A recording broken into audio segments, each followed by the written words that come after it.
All right, let's see if that did it. Can you see and hear me, everybody? Let me know. Are we on?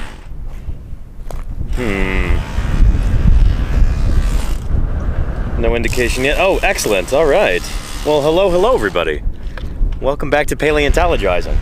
It's good to have you here.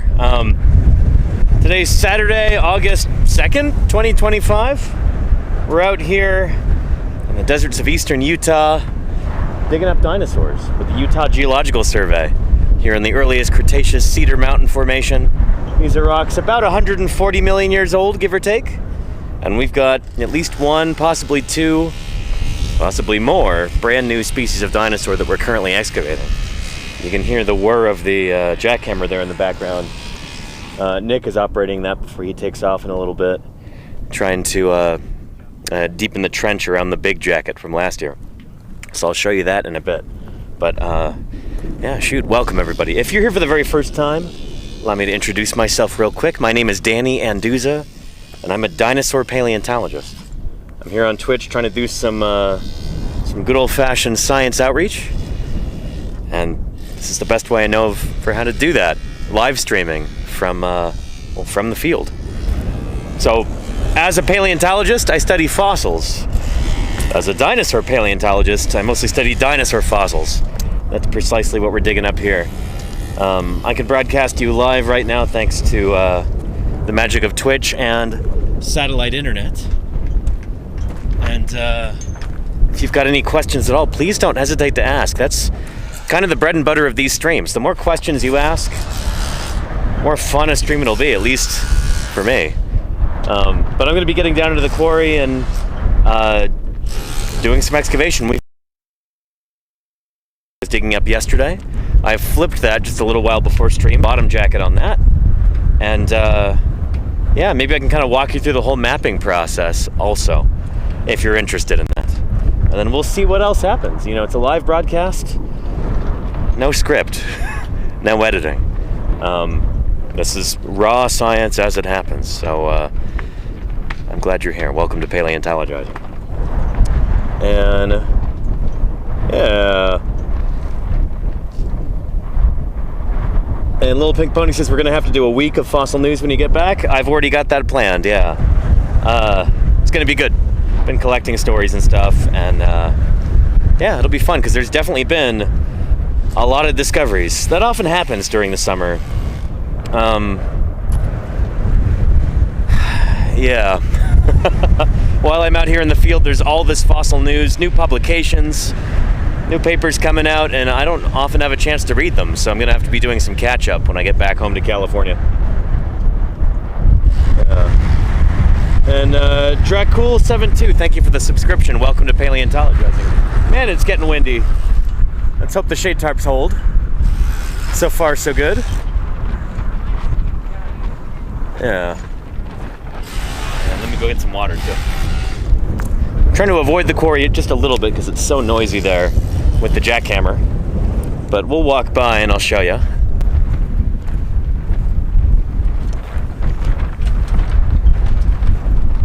Let's see. Krista took off early this afternoon to go back home.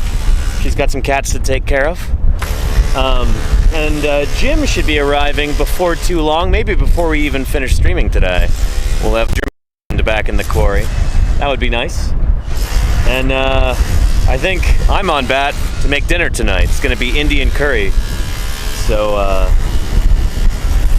that'll be good. It's going to be a lot of work for me, but hopefully it'll turn out well.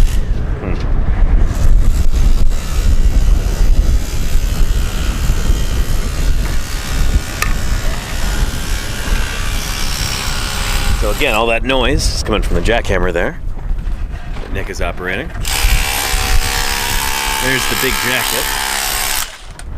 So within that are a bunch of limb bones of our new iguanodont dinosaur. That's this critter right here. Or at least that's an iguanodont. That's iguanodon right there. Our dinosaur is going to be about 20 million years older than that. A bit less derived in its morphology. But we've got a lot of pieces of it from multiple years of digging here. And there's a bunch of limb bones there under that white blob. We found on one of the last days last summer. Now we got to get this whole thing out. The end of our season this summer. We've got until basically Tuesday around midday to get this thing extracted. And then we'll pack up the quarry and and get ready to head home. So you can see those planks on top of it there. Those are going to help reinforce the jacket and keep it from flexing when we flip it. But right now Nick is just working on digging a trench around it there. There's Maisie as well. So they can put some side strips on and dig underneath and finally flip the thing over. So we can bring it back to the laboratory. Yeah. And anywho.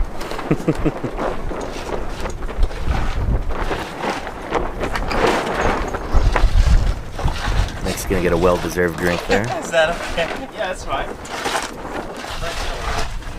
It's just funny because it's like doesn't submerge. It just floating up.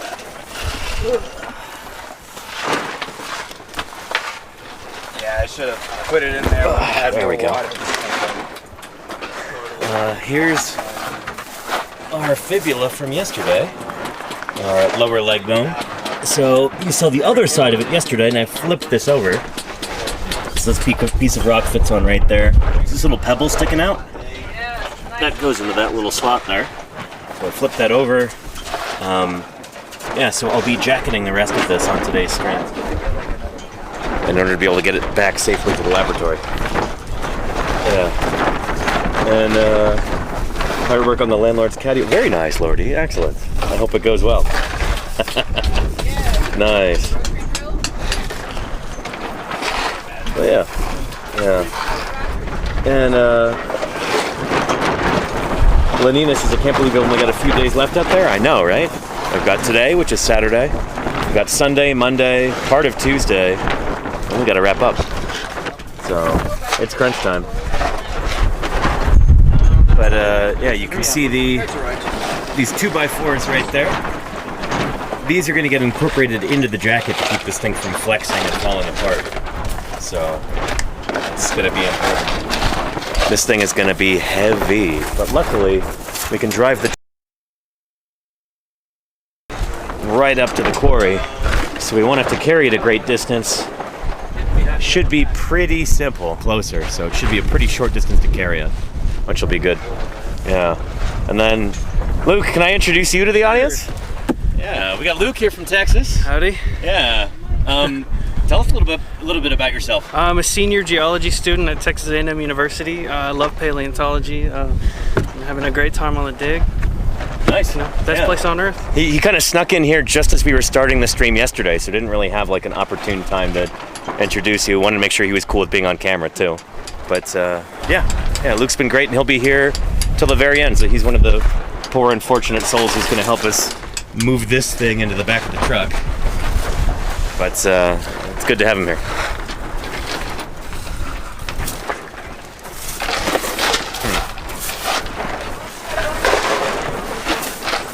So yeah, I hope all this makes sense. Thank you. A fellow Texan. Yeah, there you go, Lenina. Nice.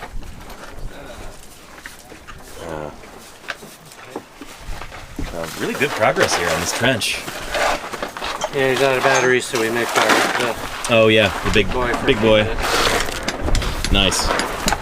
For somehow that's actually less noisy than the. I know. It's a different frequency that the battery-powered ones are. It probably travels further, but doesn't sound as loud. So. Ethan's got a whole plethora of bones over here that he's hard at work on. Check this out. That is doing those nicely. Beautiful. So we'll let him concentrate there.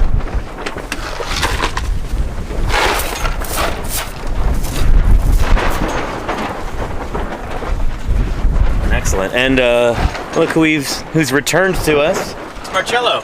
Yo. How you doing, Marcello? Did you have a good week? I did. Nice. I did. Cool. Worked hard, made some money, and now I'm back to playing. Nice.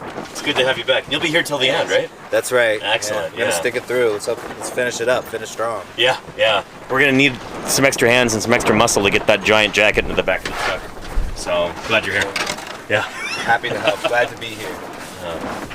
Here's Laura's area where she was working. I think she's off on a phone call or doing something, but she'll be back soon. Oh, and there goes that generator.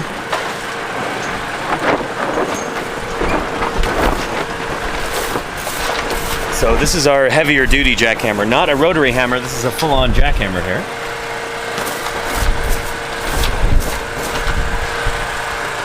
So Nick's got his ear protection. He's plugging it in.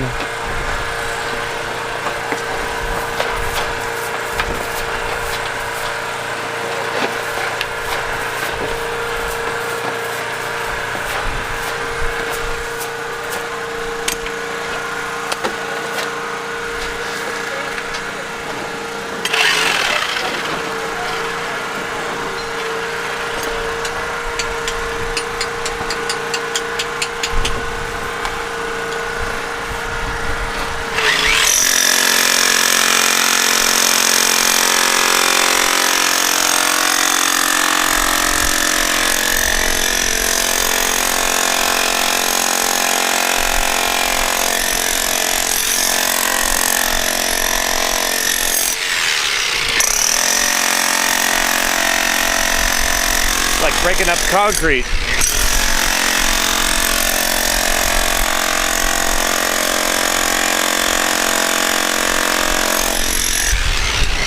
Excellent.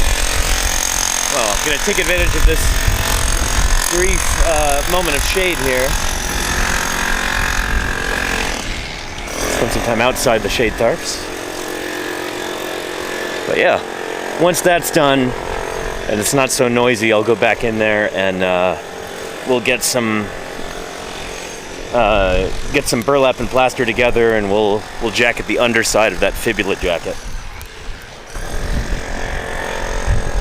And Little Pink Pony says, "What kind of rock is this?" That's mudstone. So I can show you over in the screed pile. But once again, this part of Utah, in fact, all of Utah, looked very, very different during the Cretaceous period. Today, this is, you know, kind of semi-high desert. We're at like 4,500 feet elevation, something like that, above sea level. At the time, well, I guess this wouldn't have been near sea level or anything. I don't know what the elevation would be, but it was warmer and wetter here, if you could believe it. Let me find that image in Krista's book. Is that it there? Mountain touch. No, it should be yellow cat. The wind doesn't make it easy. There we go. There we go. So, here's our landscape today. We've got those rim rocks around the valley. Not a whole lot of plant material. Very dry, very arid. Did not look like that. This was an ancient swamp in the time, back during the early Cretaceous period, about 142 million years ago. So, all kinds of ferns, all kinds of mud, standing water all over the place, and then dinosaurs running around doing their thing, as well as crocs and turtles. There's an unfortunate turtle being torn asunder by two dromaeosaurs. There's a Mierosaurus getting stuck in the mud there, and here are our iguanodon now in the quarry. So again, very, very different landscape 140 plus million years ago. A lot can happen in that amount of time. And we know this landscape looked like that back then because of what we found in the rocks. So the very lithology itself is a clue, the type of rock that we have here. So here's our scree pile, this rock that we've removed from the quarry, and it's mudstone. So this would have been kind of a quiet environment, very fine grain, low energy kind of environment, sort of like a swampy floodplain. And periodically, maybe during the wet season, you'd have big rains that would come through, rivers would overflow their banks, they would dump mud all over the place, and that would bury some of the dinosaurs' bones that were here on the surface. So from this valley right here, at this time, we've got the little theropod dinosaur Yurgavuchia. That was the one you saw tearing the turtle in half. Yeah, it's a raptor dinosaur. Possibly the ancestor of Utah raptor, we're not sure. We've got Mierosaurus, that big sauropod, and we've got an iguanodont dinosaur, and we've got an ankylosaur, and potentially the same level as well. So, yeah, all kinds of dinosaurs walking around doing their thing,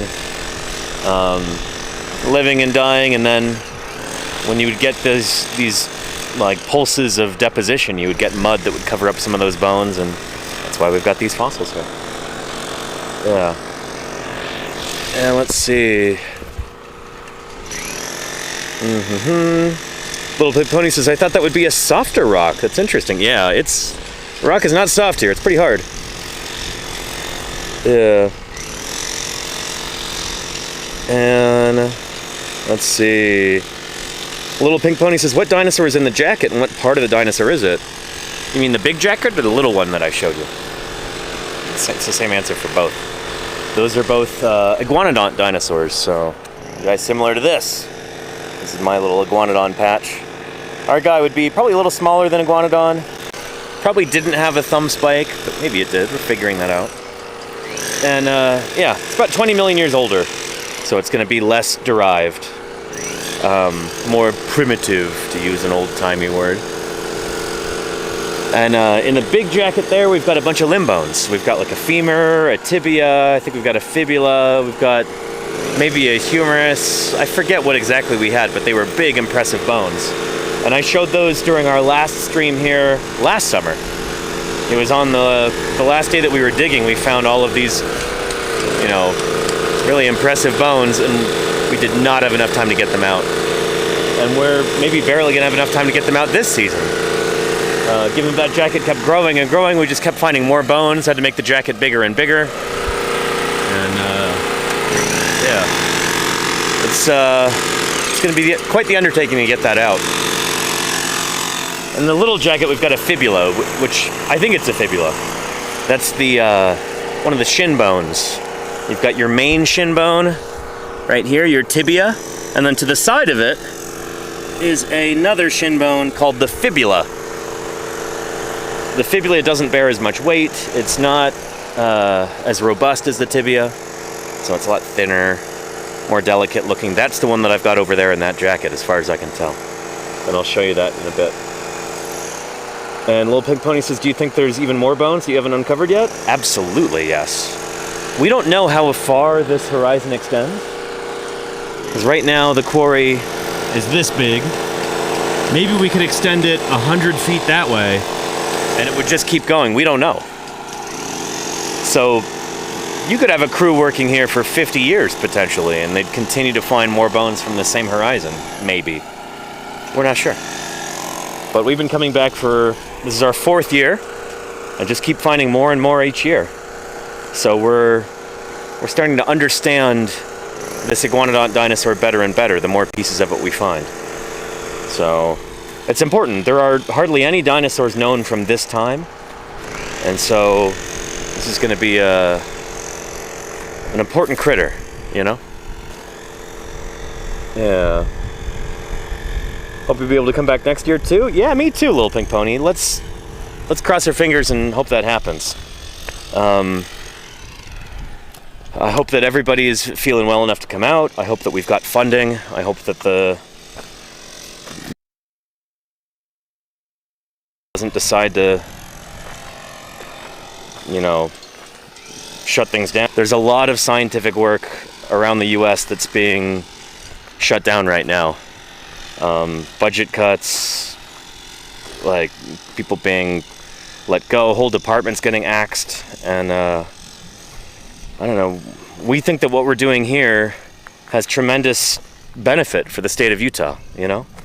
There's a lot of people who come to Utah to see fossils. Dinosaurs are an important driver of tourism in the state of Utah, and that's something that you have to maintain. You can't just rest on your laurels. You've got to go out and continue to make new discoveries, find new fossils, publish new papers, drive the science forward. It's precisely what we're doing here. That's the reason I'm here in Utah right now, is to come dig fossils and, you know, enjoy the incredible natural heritage that Utah has to offer. I know a lot of people feel the same way. A lot of people visit the state expressly for the fossils, so we're trying to not just drive the science forward and contribute to paleontological discovery, but also give people a reason to visit Utah, you know? So that's my little spiel about that.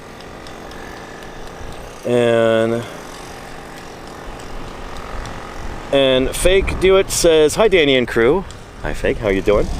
In those 4 years working this site, was it always in a dry riverbed? Yes. Yeah. So this is what we call the wash over here. So most of the time, this area is extraordinarily dry, as you can see here. You know, hardly any plants growing.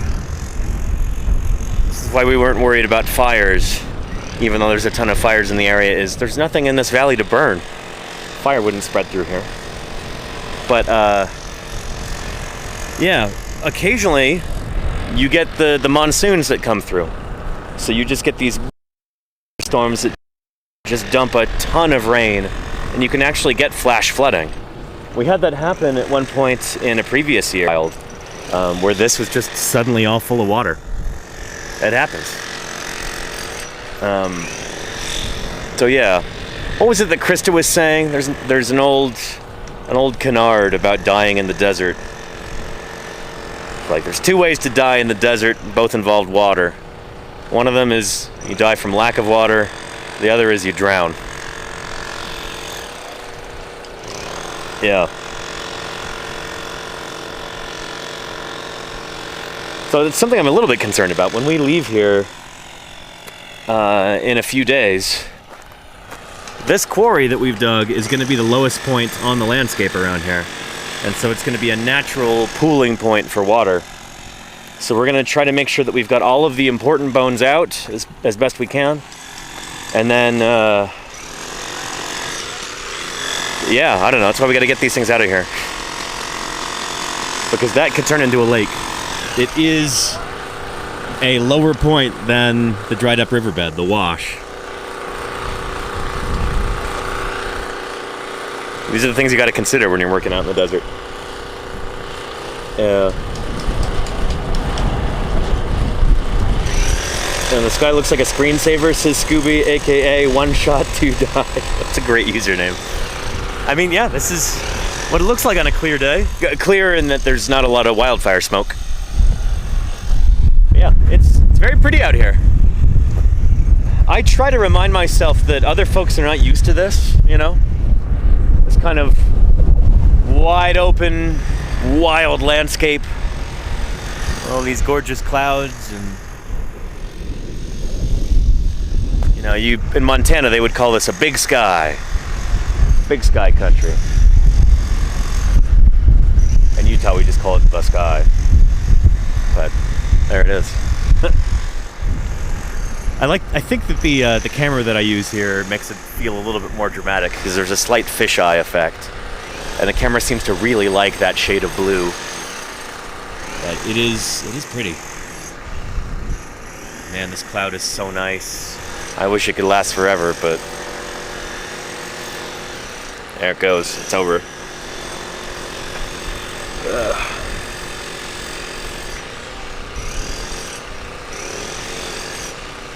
And too bad you can't dig a runoff pit to divert the water, says Lil Pink Pony. It would have to be really deep.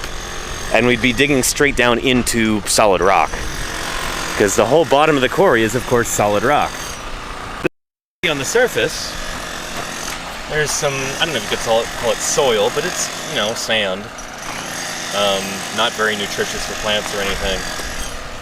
Yeah. But this has been on the surface for centuries. Down, soften. When it's fresh rock after we've been digging, it is really solid, and that's why we need, you know, a jackhammer here, like Nick is using over there.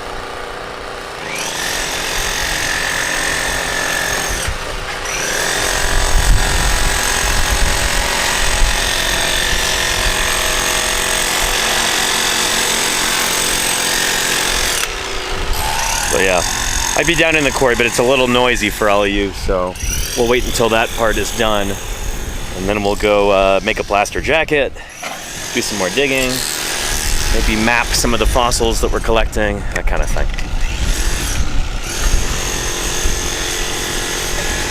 I think that's Papa Jim coming in.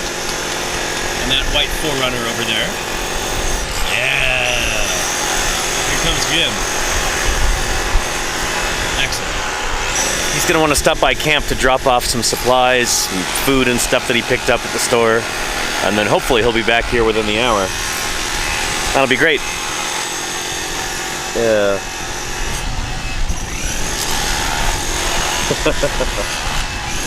And Milky Side, thank you for the subscription. I appreciate that. Welcome back to Paleontologizing.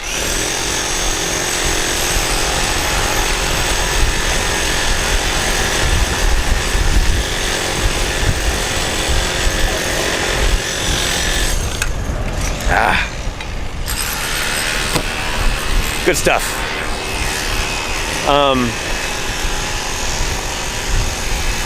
As a little aside, I've been making some arrangements and stuff for TwitchCon this year. Very excited about that, and I'm hoping that many of you will be able to join me there. I'm going to be on a number of different panels, it looks like, and there might be some important, exciting announcements and stuff. It's going to be good. It's going to be really good. TwitchCon is, of course, October 17th to 19th in San Diego, California. Mark your calendars, or just tune in. I'm going to be streaming from there too, hopefully. But oh man, I can't wait. I have so many exciting things to look forward to when I get home. It's a good feeling. You know, I thoroughly enjoy being out here in the field. This is something I look forward to year round. This is kind of what I live for to a certain extent. But it's really nice to not have to be sad about going home, to have a lot of stuff to look forward to, things to be excited about. I'm happy about that. It'll be nice to be able to go back and do streams from the office again. And for those of you, some of you might be new to this whole thing, and so yeah, I hope you'll enjoy the office streams too. Gonna have a lot of cool special events coming up. World Whale Shark Day, the birthdays or death dates of various, you know, influential paleontologists. It's gonna be a lot to look forward to. And then, from September 19th until the beginning of October, I'm going to be back out in the field. We'll be just over that ridge a few miles, over at Laurie's site. We'll be digging up some ankylosaurs with Josh Lively and the crew from Prehistoric Museum in Price, Utah. That's going to be excellent. And Shorecross says, do you appreciate the breeze or curse it? If it's strong enough to destroy the shade tarp setup over there, then that's deserving of some cursing. But if the breeze is, you know, gentle enough that it just held off, then it's a blessing. Yeah. And Little Pink Pony says, we've been spoiled with so much fieldwork this year. It's been great. Yeah. All told, this is going to be about 3 months of fieldwork this year. It's like a quarter of my whole year spent in the field. 2 weeks in St. George, 1 month in the Almond in Wyoming, 3 weeks out here at Doling's Bowl, and then 2 weeks at Laurie's site. So 2 plus 2 is that's 4 weeks. That's a month basically, plus that month. So yeah, 2 2/3 months, I'll say. It's pretty good. Pretty good for a paleontologist, I guess. Yeah. And hello, Science Streams. Thank you again for taking my call earlier, Balint. We were talking a little bit about TwitchCon, and you know, Balint is such a pro at this kind of thing. It's great to be able to ask if I've forgotten anything. What do I need to do for TwitchCon, Balint? Because he's got his stuff together. If anybody's not yet following Science Streams, then what are you even doing? Balint and Lita are a married pair of scientists, molecular and systems biologists. They've got 2 kiddos now and a bunch of cats, and their streams are always a good time. They do excellent science outreach, and if you're interested in science, if you're interested in educational content on Twitch, or if you just like a chill place to hang out with good people, it's a wholesome good time, go follow science streams right now. Yeah, and future scientists indeed, Sazla Shakes. Yes, yes.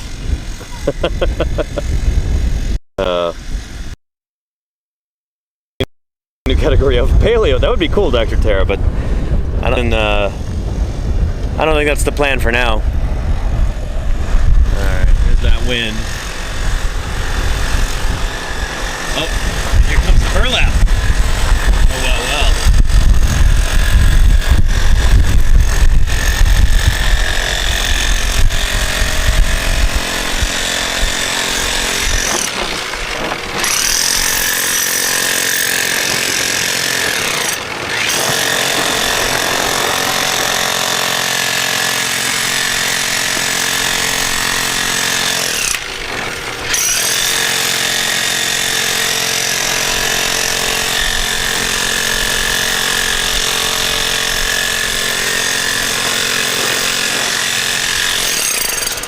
Don is cutting some burlap strips right there. That's one of the primary components in a plaster field jacket. You take strips of burlap, which is it's like a flax-based coarse fabric. Some people call it jute. Some people call it hessian. Here in the States, we call it burlap. We take those strips of burlap, we soak them in liquid plaster of Paris, and then we put them onto the rock surrounding the fossil, almost like paper mache. And then it hardens into a protective cocoon around the fossil, and that's how we get it safely out of the ground. I'll be walking you through that process today as we work. It's going to be cool to see. I'll be doing that myself for a small jacket also.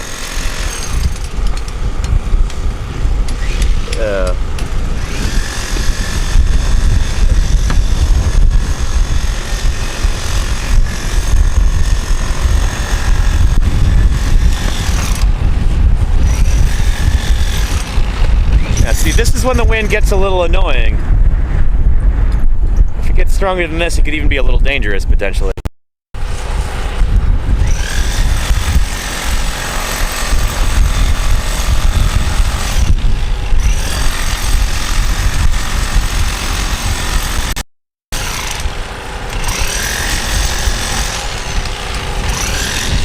But anyway, we're doing well. We can make a kite out of the burlap, says Science Streams. Well, that's the thing, is the burlap is such a loose weave that it wouldn't catch the wind very well. It's very permeable. It's one of the reasons why it makes such a good material for making jackets out of. We've occasionally had to like cut up our t-shirts and stuff because we've run out of burlap and we needed to jacket some important fossils. Did that a few years ago. It never works as well as burlap. T-shirt material, it's inferior to burlap for fossil jackets.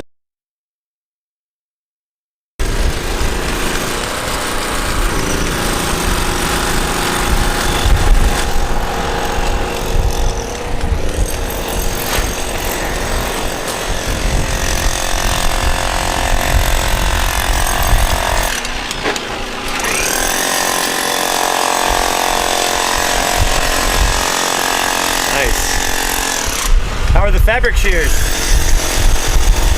Yeah, we rolled it up and used the knife too. Yeah.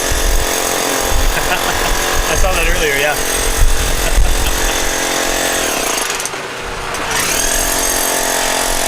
We need a bunch for that. Yeah. Looking good.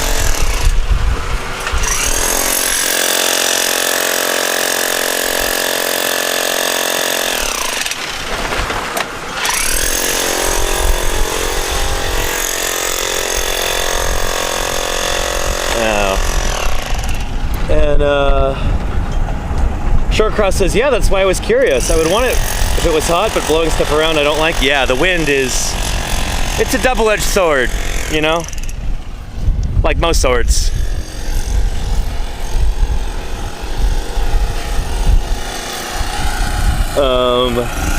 And flying a kite right there would be so awesome. Yeah, little pink pony. I have a pterosaur kite. I need to break that out one of these days. But usually we're working during the windiest part of the day. So I don't know. Maybe I'll bring that out to Lori's site. Maybe we can have a pterosaur kite flying stream or something. I don't know. That would be pretty neat, I think. And Hilty for the win. There you go, farting. Yes, yes indeed. And NPC Upvote says, what's the process for locating a fossil? Is there a scanner or a different team for that? No scanners, no. I always find that really funny that, like, I think since we're on Twitch, you know, there are folks who are really enthusiastic about all kinds of technological solutions to things, but that sort of thing just doesn't work out here. The way that we locate fossils is by doing what we call prospecting.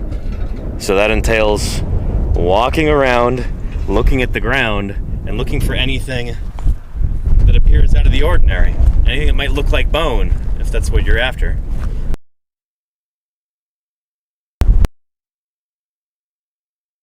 Actually.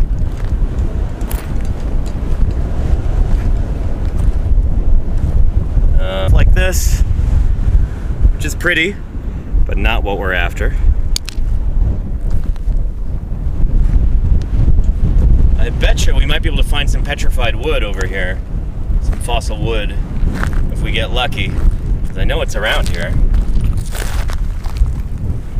No, that's not wood or bone. It's got like lichen-y stuff growing on it.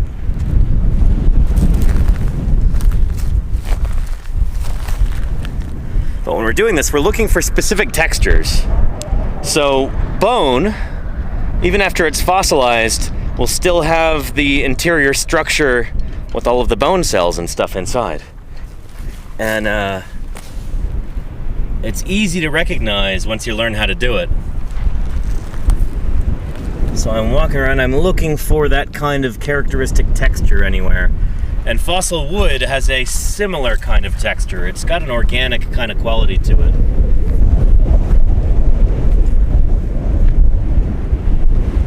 Not seeing any at the moment. But that's how prospecting goes. You walk around and you're looking for stuff on the ground. My old crew chief used to say, if you don't pick up 10 different items for every piece of bone that you find, you're doing it wrong. Like, you should be having more false positives than false negatives, ideally. But there are spots here in this valley where you just find bone all over the surface. Or find the little osteoderms, the little armor plates of armored dinosaurs, like ankylosaurs. It's a pretty magical place. Stuff is just everywhere. But that's how prospecting works. Honestly, that's often the most difficult part of fieldwork. That's the most training and experience. It's just being able to pick up little fragments of bone, and then from that try and tell what sort of animal it is, and whether it's worth collecting. You know. Some of the people I've worked with in the field, you know, they can pick up one fragment of bone from an animal that might have been the size of a bus, with hundreds of bones, each of which can fracture and break and crumble in a zillion billion different ways. You can pick up that one fragment and go, oh, okay, well, this looks like the texture that I would associate with, like, ornithischian dinosaurs. It's like very dense cortical bone, and then the interior structure doesn't quite look ceratopsian. It looks more like a hadrosaur. I'd say this is probably Edmontosaurus, you know? And so you go, well, do we need Edmontosaurus? I guess we do. Shoot, let's try and follow this bone up to the source and see if we can get an associated skeleton. Sometimes you get really lucky and it's all there, you know? That's kind of how these things work. That sort of thing takes a great deal of experience. Like lots and lots of years of training and working in the garner that kind of skill. Yeah. And we had some science streams. Yeah, in your opinion, is it weird that there hasn't been a more advanced method to doing collecting? I mean, we're making advancements all the time. We have GPS now that we can use to mark different sites down so we can go back and find them. We have digital cameras where we can photograph things in the field. We've got, satellite internet here in this case, where I can literally broadcast to you live with audio and video. That's a pretty cool advancement. But as for the actual excavation process itself, there are a few things that have changed since like the Wild West days, since the 1880s, when a lot of the kind of original work was done in the American West, digging up fossils. Back then, they didn't have gas-powered generators. They didn't have jackhammers. They didn't have vehicles with internal combustion engines. You know, you would have to come out here with a mule or something, or just walk out here. That makes things a lot easier in order to have wheels, you know? We also have better glues. That's a really important thing too. So the glue that we use, the polyvinyl acetate, the kind of fossil glue that soaks down into the bone and cleans it, hardens it from the inside. That's a pretty big advancement too. But no, we don't have bone digging robots or magical ground scanning lasers or anything like that. Yeah.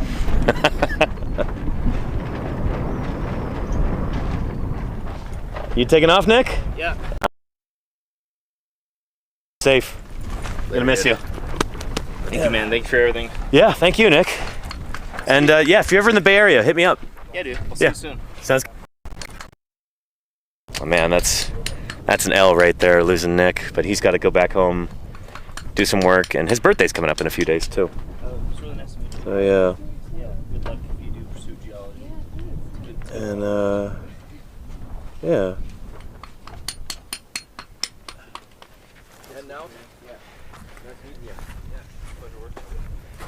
Oh, it looks like Nick left some. Well, Ethan's probably gonna want to drink those.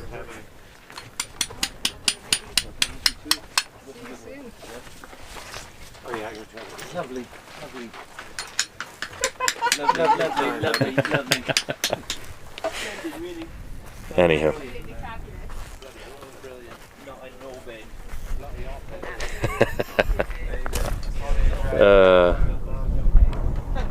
And Kennedy says no helicopters for the heavy fossils. I mean, getting hold of a helicopter to help you with fieldwork it's awesome when it happens, but man, is it expensive or difficult to organize. Yeah, we're currently trying to wrangle up a helicopter for some of our work up in Wyoming, and just getting the paperwork done. Even if you have a friend who has a helicopter and they're like, yeah, I'll help you out, just having to get the proper clearance to do that on federal land can take a long time. And so we're hoping that gets resolved soon, because it'd be really cool to get one of those big jackets out. We need a helicopter, honestly, to do that. Yeah. And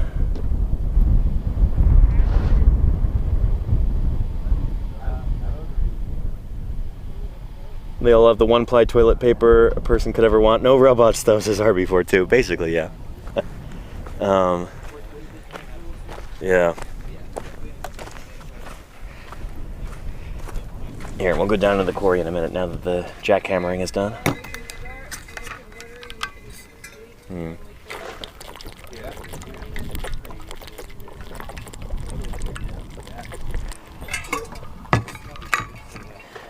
Ah, look at that cloud, beautiful. Nice and cool. And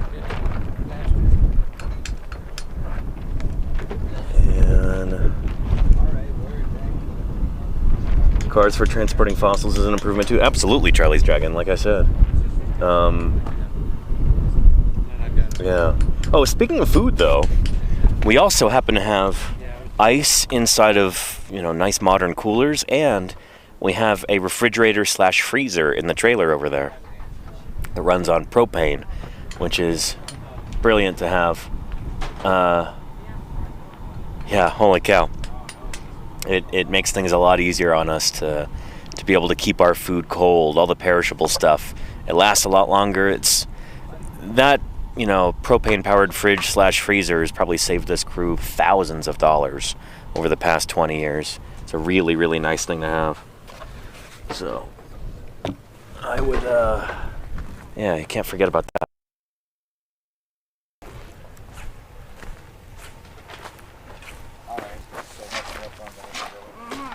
All right.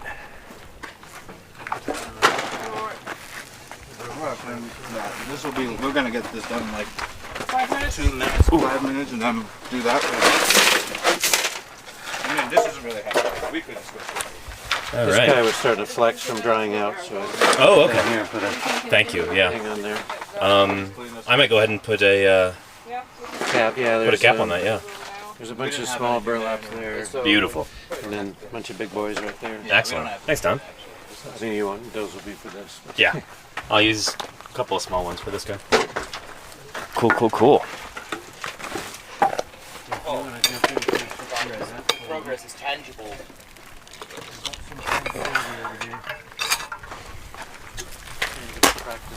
Can be tanged. Tangential. Oh, that's nice. A lot deeper than it was. Oh yeah. Beautiful. Yeah, we had Big Nick working on it. Yep. Oh, put my hammer end up over here.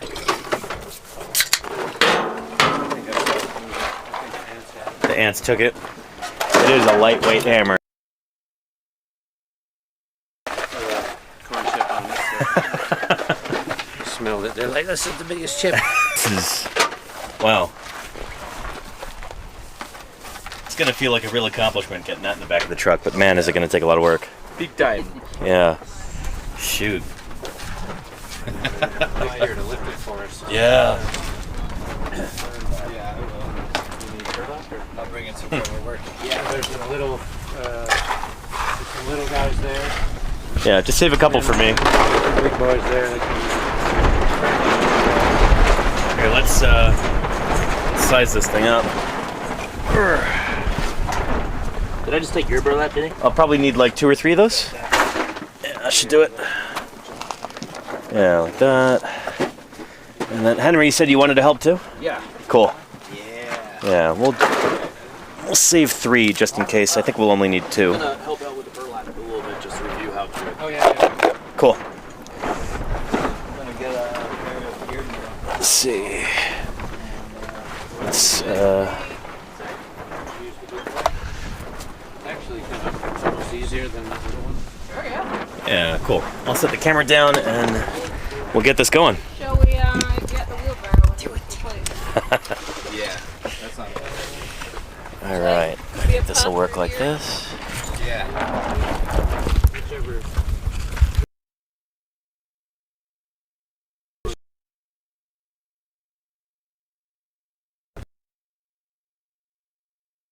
Now. Ah, beautiful. Yeah, Don had the fabric shears over there by the throne. Nice. I'll use side shears. Okay. Oh yeah, and then I need to move that block. Instead of even actually got something on the other side there. Oh, that's nice. This actually has a thing on the other side. Glad these have been useful. I'm hitting it in water. You know, I bought these for the crew last year because we were having difficulty cutting up burlap with, it was either really crummy scissors or like an old rusty knife or something. I'm like, we can do better than that. You order some fabric shears. Old pirate sword. It's good for doing big rolls. That's true, yeah. That's nice for little making custom sizes. Yep. I was impressed with you using the knife on those big rolls earlier. Just cut right through. If you get one with a slight serration, it won't do much. Right. That one's nice because it's got fine enough serrations that big serrations kind of get caught in it. Yep. They trying to use a hacksaw through. Yeah. I've heard of people that will roll it up and Really? years of ripping. That makes sense, yeah. Yeah. Okay. I'm gonna go for this. But then you can't have like a burlap cutting party in the Right, field, exactly. you know?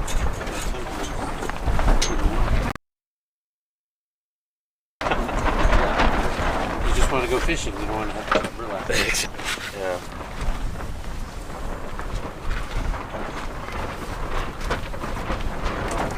Oh yeah, let's work on that string.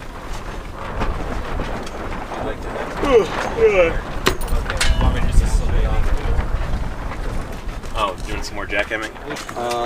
Okay. Yeah. We're over here. I'll jump out of the way for right now. Put this right here. And then we'll get back into that. Marcello's going to try his hand with the jackhammer. Sign language.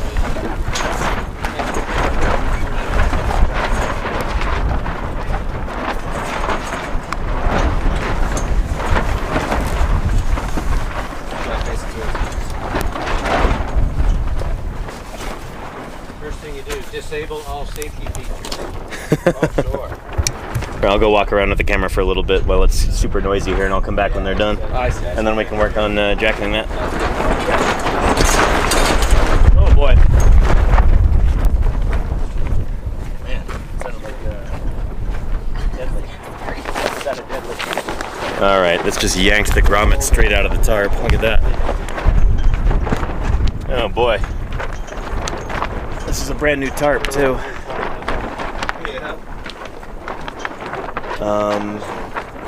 Here, give me a second. I'll try and fix this.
Thanks for your patience there.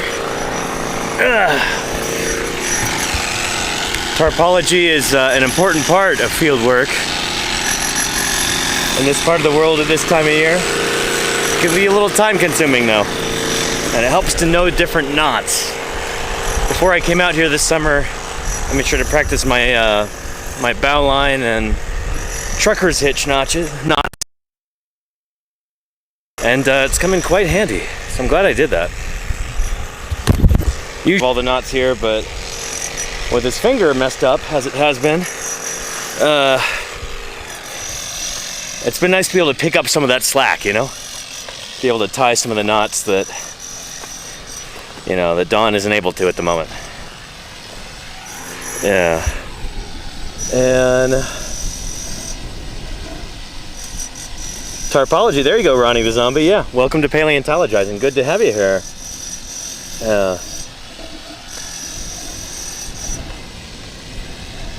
So have we found anything yet? Oh yeah, we've got a ton of bones that we're working on right now. I'm not taking you into the quarry because it's so noisy at the moment with the jackhammer going. But Ethan is working on field jacketing a bunch of different iguanodont elements. He's got a big jawbone in there, he's got some limbs, he's got what could be like a rib or something. Under that we've got a ton of we're working on right there. So Marcello's digging a big trench around this so we can get that clipped and collected. And then I've got a little bone over there too that I'll show you in a little bit once it's not so noisy. And we'll be completing our plaster jacket on that to bring it safely back to the laboratory, and I'll show you how that whole process works. Yeah. And Conductor 39 says your knot tying now earns you an honorary first-class rank in Boy Scouts. Appreciate that, Conductor 39. I never was a Boy Scout, or a scout of any kind, so yeah, knot tying skills came later in life.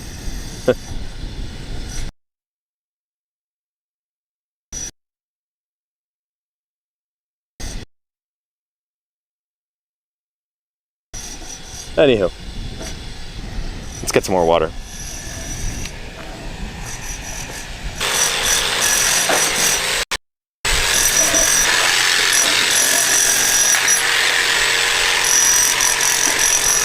Hopefully Jim will be getting here soon. I saw he was already in camp over there. Oh, yeah, and here he comes. I don't know if you can see it, but there's a white Toyota 4Runner that's on its way. That is Utah State paleontologist Jim Kirkland in there. So he'll be joining us in just a few short minutes. It'll be nice to see Jim again. He took off for, let's see, he left on Tuesday to bring Fisher to the airport and to go home and get some R&R. Now it's Saturday and he's back. He'll be here until the end of the season now, which will be Wednesday morning.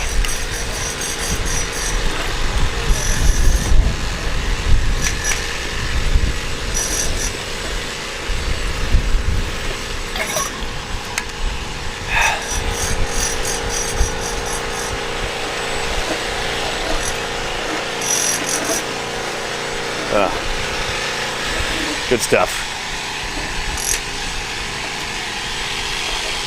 And Ronnie the Zombie says, how many days are you guys planning on being there? 3 weeks total.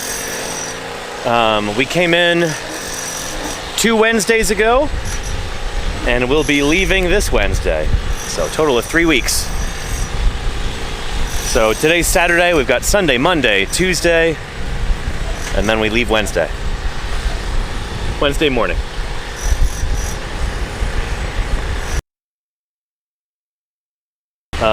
We've got a time because our trailer broke on the way out here out of the Utah Department of Natural Resources vehicle pool, motor pool. So we had to borrow a trailer from the forestry department. They were very kind to let us borrow theirs, but they need it back on August 6th, and so we've got to bring it back then. So we're taking off that morning. We were probably planning on leaving then anyway, but that gives us a hard deadline.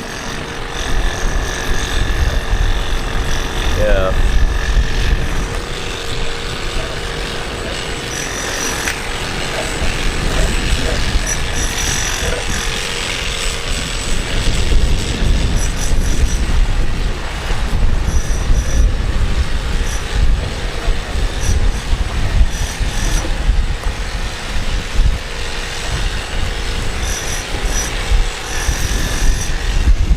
Krista was a little sad she didn't get to overlap with Jim this season. You know, the ship's passing in the night. But we'll go tell Jim hi for Krista. And go say hi ourselves, too. He might be sitting in there in the air conditioning for a little while before he comes out, so we'll see.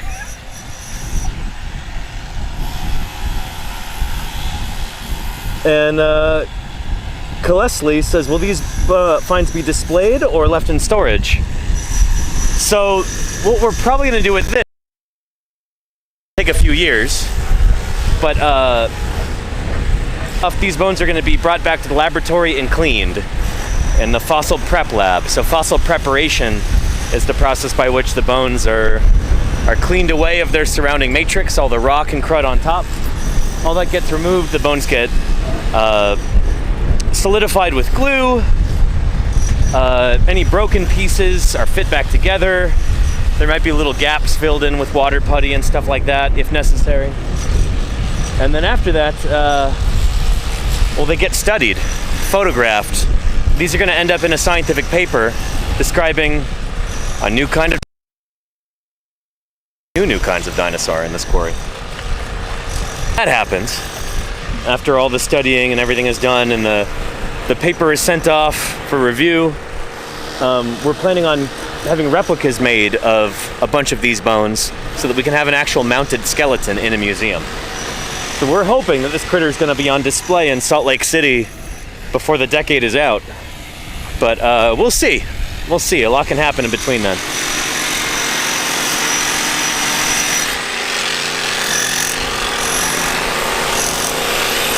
Anyhow, here comes Jim.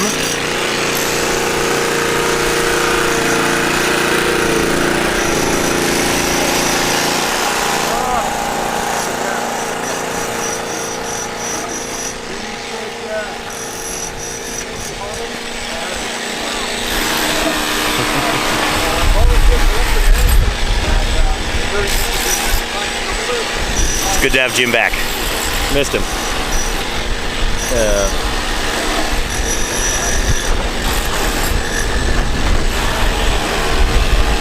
And Mr. Harral, hey, that's very kind of you. Thank you again, Merv, for those gift subs. Good stuff. Yeah.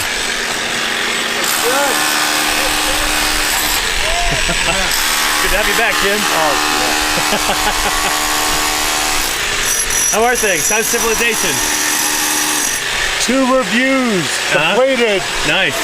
Back to the beautiful. headers. Yeah. Excellent. Yeah.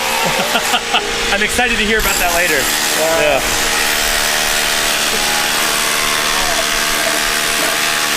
I told you the tear still there. It's still there? It's worse. I'm sorry to hear that. I was moving big logs and things, and like this side, back, and here.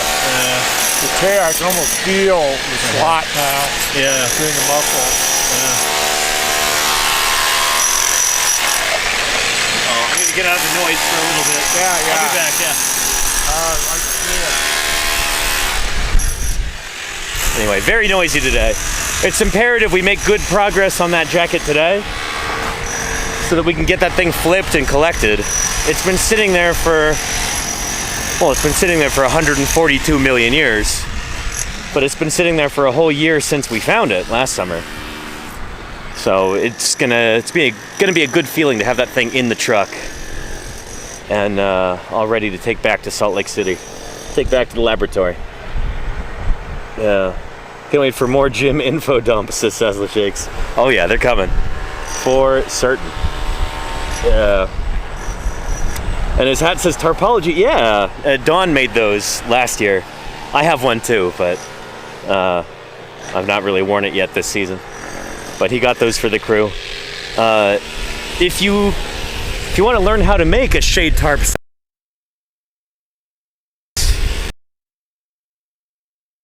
Dawn actually gave a presentation on this at the Society of Vertebrate Paleontology meeting back in 2013.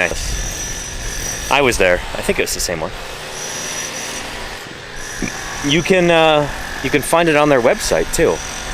If you do a Google search or DuckDuckGo search or whatever for vertpaleo.org, Tarpology 501.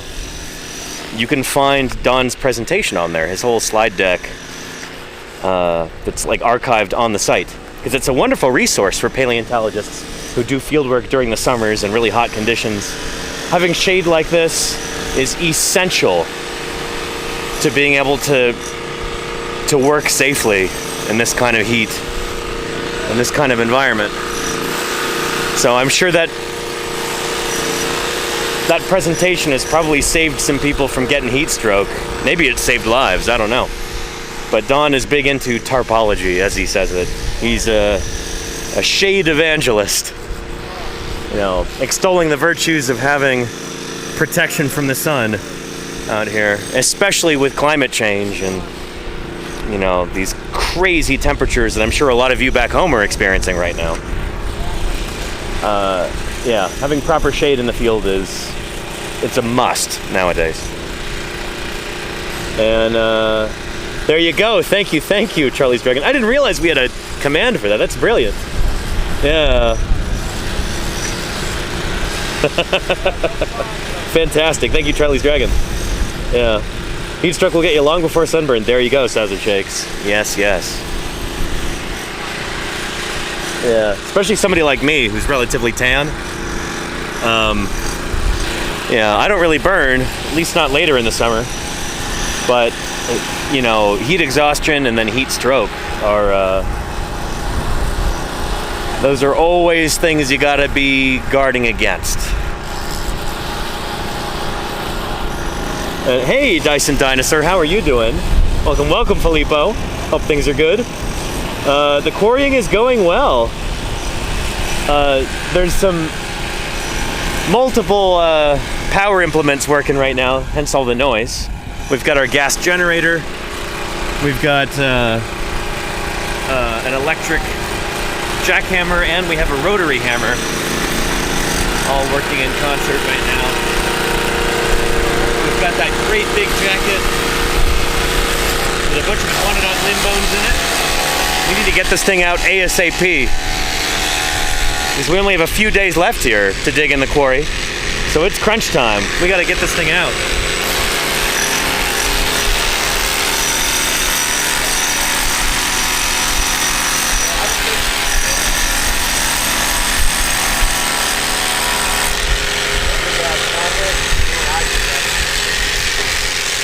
I know it's noisy, so we'll do a quick pass and then we'll go walk around where it's quieter.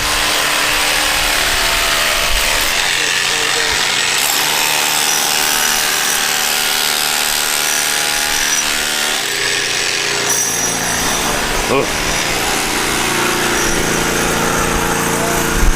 I love this generator. This thing is probably 20 years old at least.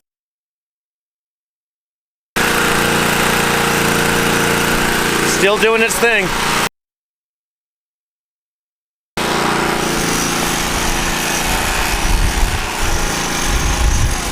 And Kennedy says, any idea how long they'll be at this dig? I feel like I've said that a dozen times.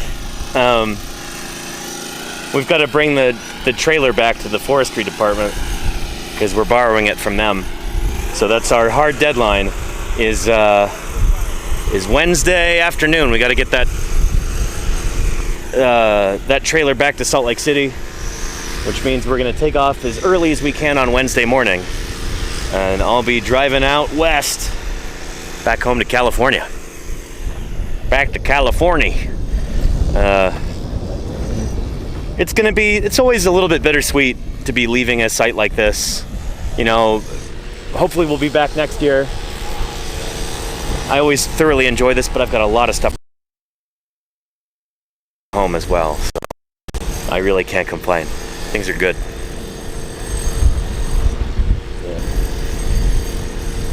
And soon, in time to see my paper published, hopefully, says Dyson Dinosaur. Nice! All right. Yeah, shoot, we should do an interview when that paper's out. That would be really, really neat, Filippo. Any idea when that might be? I should be streaming again. Let's see, 8th.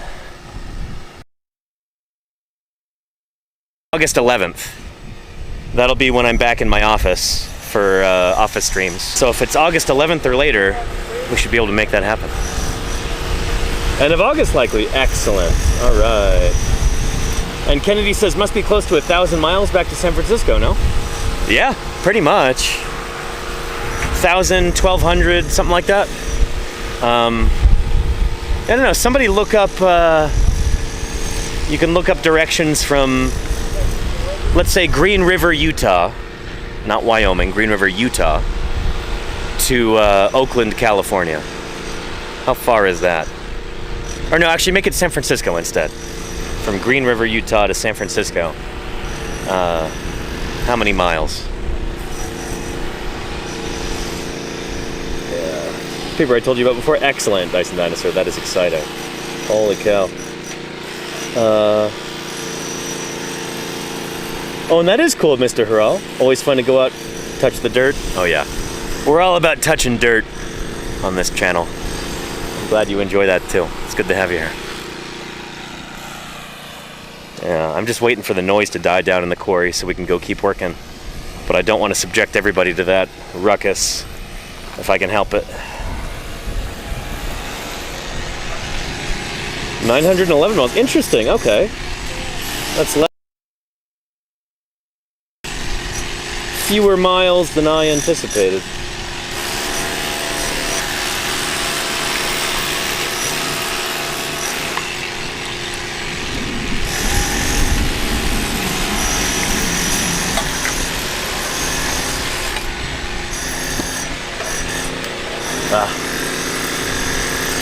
Anyhow, full quarry today.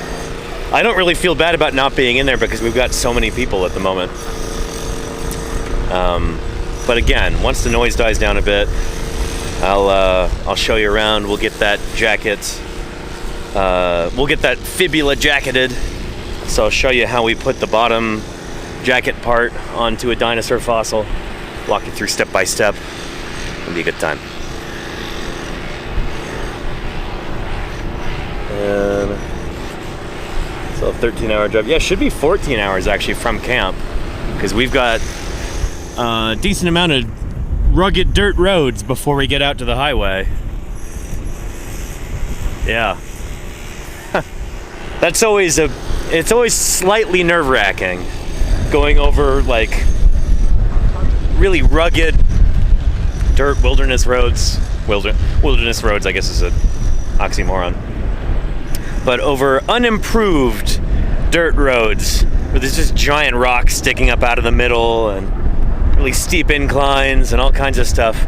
Doing that in a second-gen Toyota Prius is, that's not necessarily what that car was designed for, but man, is it a trooper. And I've got a 2-inch lift on it and kind of bigger off-road tires, so it's probably about 4 inches off the ground higher than a regular Prius would be, and that makes all the difference. But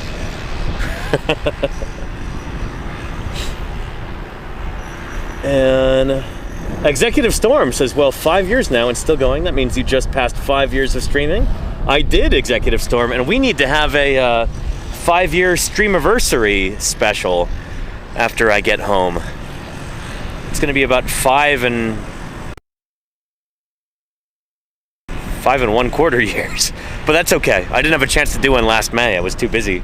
It is officially May 7th, but we'll have to do one in August this year because we failed to do that.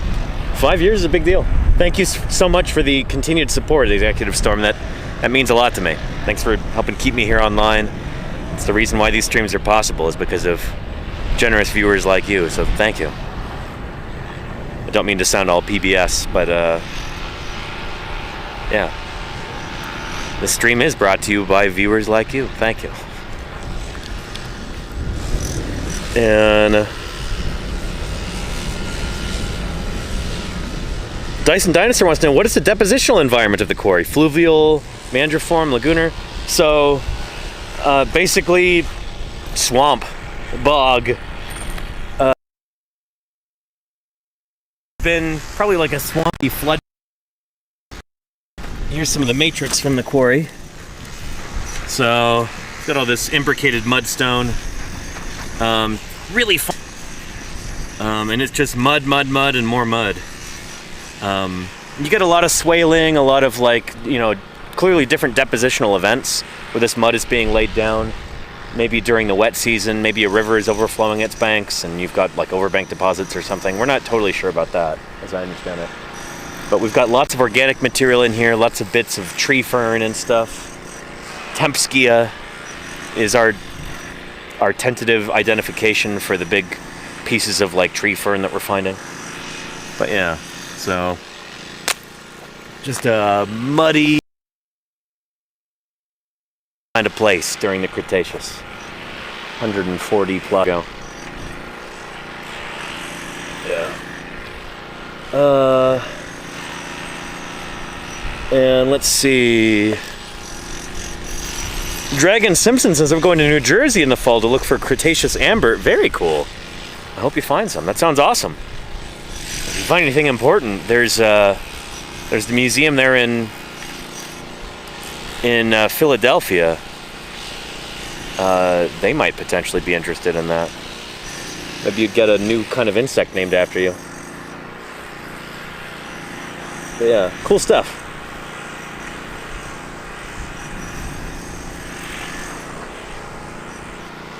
And Brianna sings, how are you doing? Hello, hello.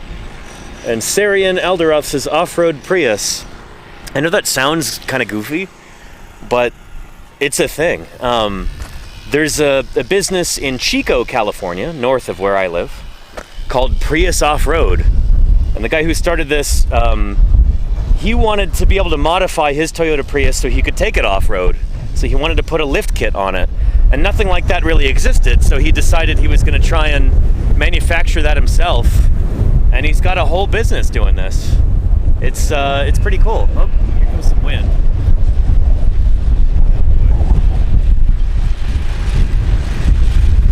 Just going to put those shade tarps to the test.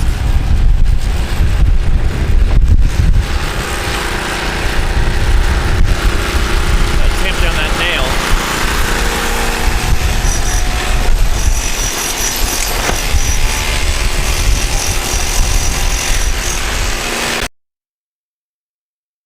So far, so good.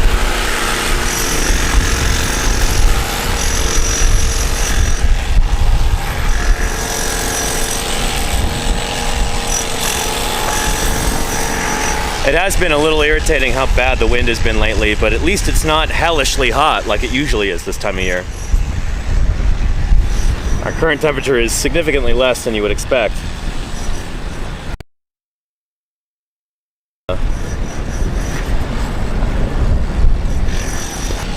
Let's see here.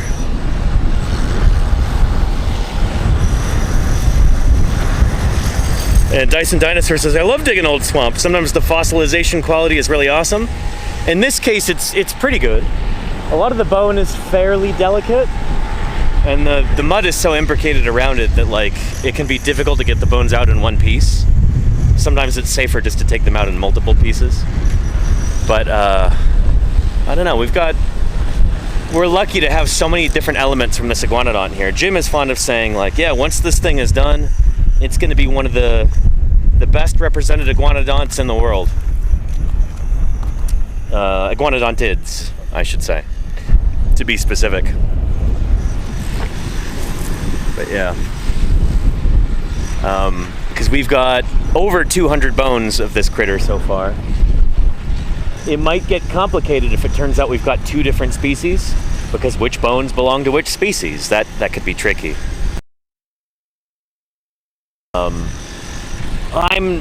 My bias is that I lean toward this being just variation, and you can get taphonomic variation in this place too.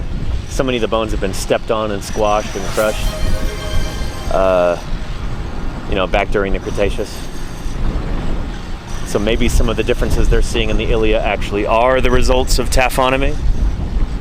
But Don and Jim certainly don't think so right now. They're like, no, this has got to be legitimate morphology and not taphonomy. But I wonder about these things. I've been accused of being a lumper before, and that's probably fair. But time will tell. Yeah. But yeah, for a Berriesian iguanodont, that amount is amazing. Well, of course, Dyson dinosaur. I didn't say the most well-represented iguanodont in the world, but one of them, you know? Iguanodon bernis very well represented. Mantellosaurus, I think, is pretty okay. But they're not super complete in the early Cretaceous, especially the earliest Cretaceous. So this is going to be an important animal, or important animals. We'll see if there's multiple species. But yeah. And I really hope they're done with the jackhammering soon. I'd like to go in there.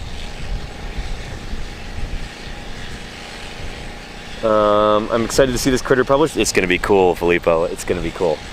Cannot wait. I might even have a chance to be an author on the paper. We'll see if I have anything to contribute.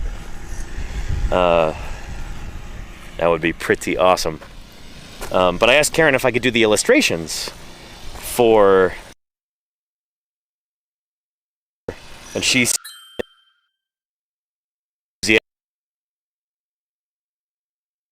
about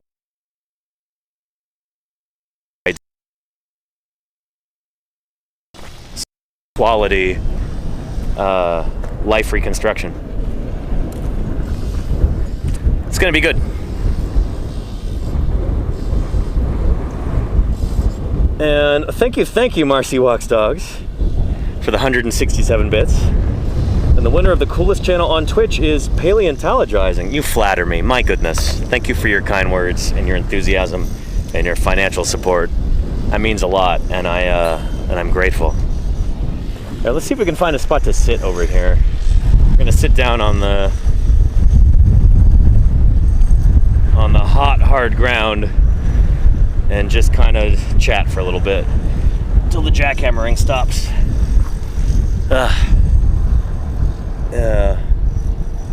And thank you, Mr. Harrell, for the bits. Appreciate that. Excellent. That's brilliant.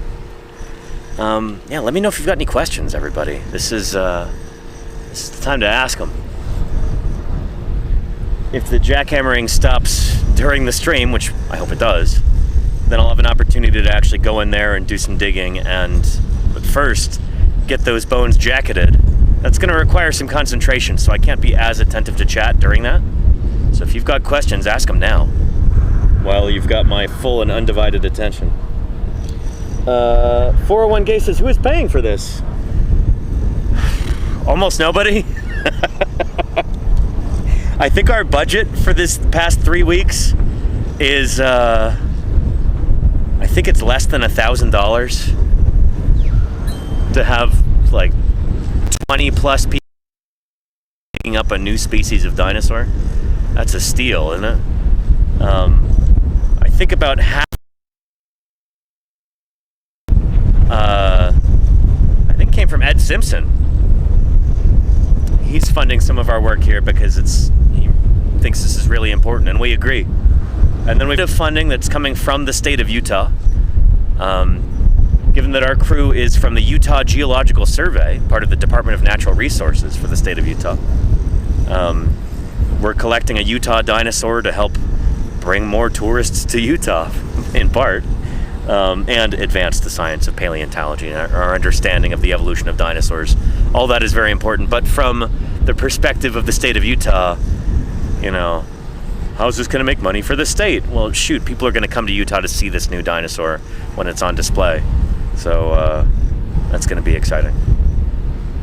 Yeah, and then we also, I think, have a little bit of money from the Utah Friends of Paleontology, too, which is an organization of people who are interested in fossil science, and they want to help out paleo in Utah. So, but all told, you know, I think our budget is like less than $1,000. It's not very much. Yeah. And how much of the animal is represented by the fossils you found so far? Asked Sir Ronlin. Great question. So we've got a bunch of vertebrae and a bunch of ribs. We've got, I think, most, if not all, of the pelvis, so the hip bones. We've got much of the hind feet. And then we've got some partial hands so far. But the hands and the skull, which are two of the parts that are the most informative and the most sought after, those are our patchiest bits so far. We don't have a lot of hand or skull material. But then we've got a lot of bones that have not been identified yet, things that we've dug up in the field. We don't know what they are because we couldn't expose the entire bone without it falling apart. You know, basically we're just trying to get these things cocooned in plaster and burlap so that we can safely open them in the lab without destroying them. If you were to do what we call field prepping out here, where you remove all the rock from the top of the fossil, you risk damaging or destroying it. So some of these identifications are going to have to wait until we're back in civilization. I hope that makes sense. So anyway, we've got a bunch of different bits of the animal from different individuals. So some of these bones are really small and some of them are really big. So some are from old individuals, some are from young individuals, and we might even have multiple species of dinosaur represented here. And if that's the case, that makes things more complicated, because which bones belong to which dinosaur? When you've got them all mixed up like that, and they're from two members of the same family, if they're both iguanodont dinosaurs that would both look roughly like this, you know, then as close relatives, their bones are going to be pretty similar. So sorting out which individual bones belong to which species is going to be tricky. That's why, in part, I kind of hope that we have just one species here, because that would definitely make things simpler. But it might turn out that there's multiple, in which case things get complicated. So yeah. And 401 Gay says, so a mix of private and government sponsors? It's mostly private here, yeah. And honestly, we're running this on like a shoestring budget, you know? Again, probably less than $1,000 for 3 weeks of work, something like that. And nearly all of us here are volunteers, so we're not getting paid to be here. We're doing this because we love it and we think it's important. But yeah, you know, a few $1,000 over 5 years to dig up a brand new species of dinosaur, that's a steal, you know? Think about how expensive it is just to, like, I don't know, set up some sort of event at the governor's mansion or something. That's going to be tens of thousands of dollars for one evening. We've managed to do years of work for a fraction of that and have a brand new dinosaur to add, at least one brand new dinosaur to add to Utah's roster of dinosaurs. I think that's money well spent. Yeah. And Kalesli says estimated. You mean a skeleton fossilized? A few 100 pounds worth of bones so far, back in the laboratory and here. The bones are always much heavier when we have a lot of material around them. There's going to be a lot of rock that we're bringing back with the bones, as you'll see. I was talking about not field prepping the bones. You don't remove all the rock because then the bone can fall apart. You need some rock to kind of help keep the bone in place. You'll see that in a little bit when I show you around the quarry. Yeah, you love what you do. It's true, 401 Gay. Yes, indeed. Yeah. Yeah. And let me scroll through. Mr. Ural says, have you experienced fossils migrating to unexpected layers from strata, folding, rolled up over themselves from glacial pressures? We don't have a lot of that here. Sometimes you get fossils that are what we call reworked. So clearly, like, this was a bone that got buried, and it was there in the ground, and then natural processes took it out of the ground, and it got reburied in higher strata. So we have this at the end of the Cretaceous period, for instance. For a long time, people had looked for what we call Paleocene dinosaurs. So dinosaurs from the beginning of the Paleocene stage, the beginning of the age of mammals. So you had this big asteroid that hit, all the dinosaurs go extinct except for a handful of birds. And you would expect that to be the end of the dinosaurs, right? Except for that handful of birds. But occasionally people have actually found dinosaur fossils from slightly above the asteroid layer. And so that led people to think, well, maybe some dinosaurs actually survived that event and only, you know, maybe there's a last few survivors here and there kind of before they eventually die out. And every time that's been seriously investigated, it's fallen apart. Because every time that people go to actually check, like, are these fossils actually from after the asteroid? Either they're not, either somebody misidentified the asteroid layer and looking below the boundary, not above it, or really those fossils have been reworked. So you might have something like a triceratops tooth. I have one of these at home from the Paleocene, and it is rounded and rolled up. It kind of looks like almost like a pebble that you would find on the beach. You know, it's had all the pointy parts smoothed off of it from tumbling around in a riverbed.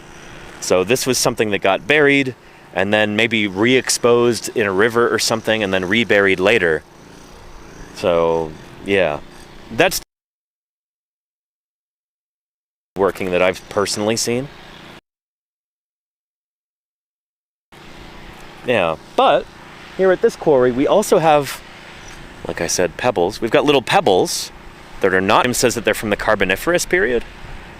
So these dinosaurs are walking around in an area where you've got Carboniferous rock from like the coal age, the Carboniferous period.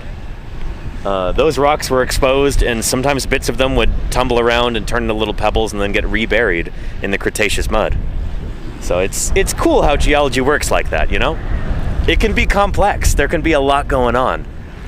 And so, I don't know, if you're going to try and date particular rocks, you got to make sure you're dating the right ones. Because if for some reason you thought that those Carboniferous rocks were Cretaceous and then you try and date them, you'd get way thrown off, you know? That would be that'd be pretty tricky. So yeah.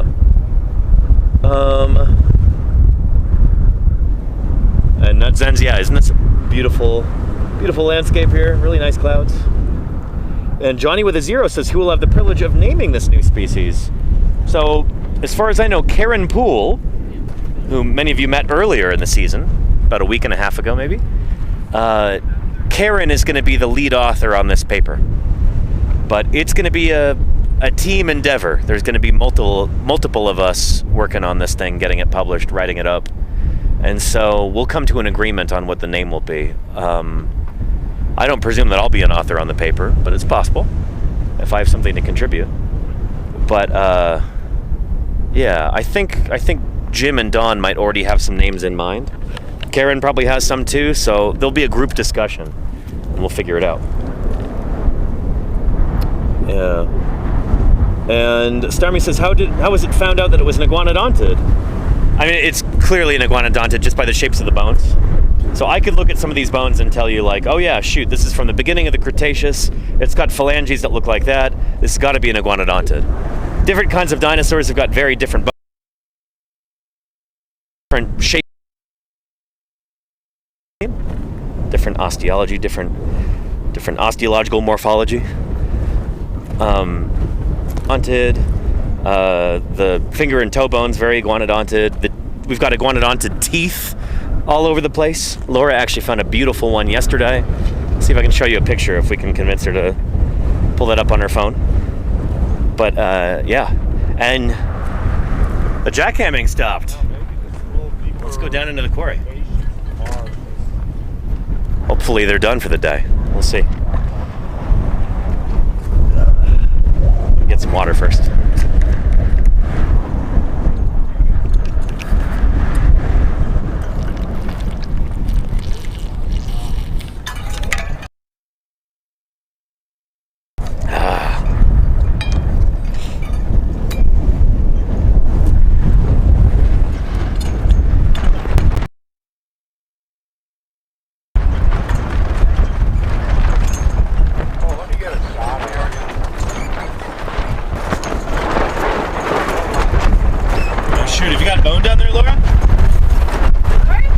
Bone down there?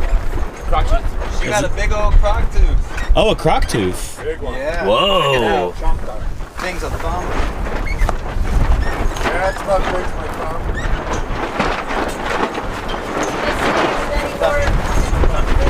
We got it over here? Or where is it? James got it. So just get on Blue Sky and you'll see it in about 20 seconds. You gonna be posting this to Blue Sky, Jim? Oh, I'm just trying to get a decent. It's always fun getting a picture of something like this. Yeah.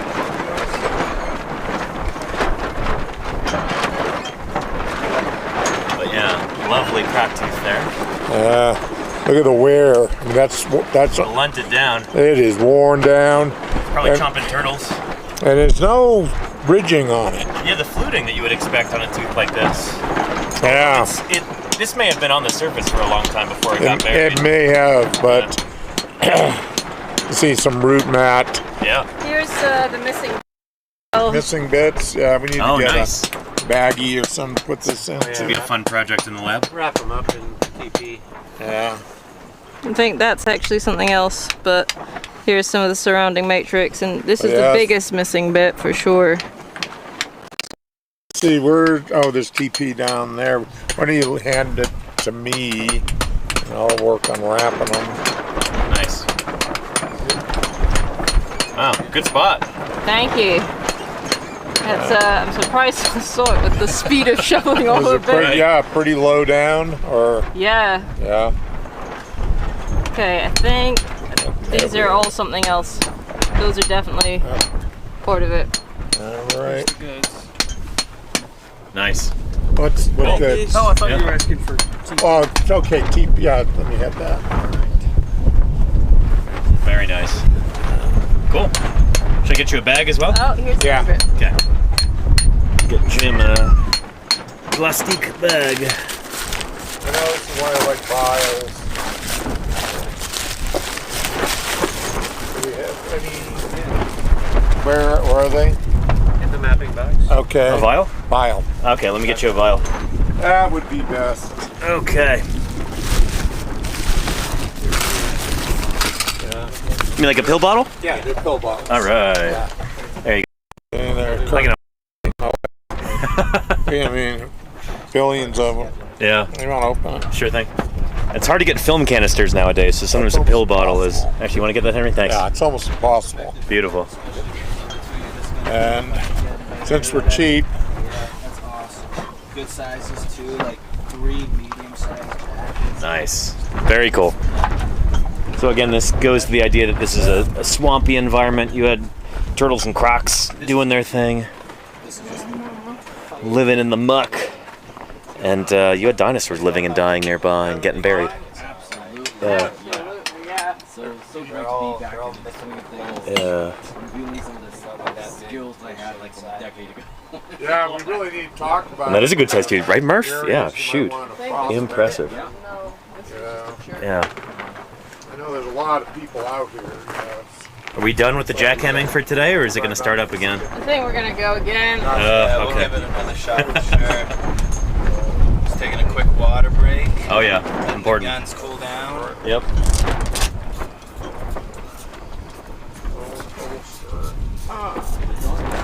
Being relegated to the ultimate female position of sweeping.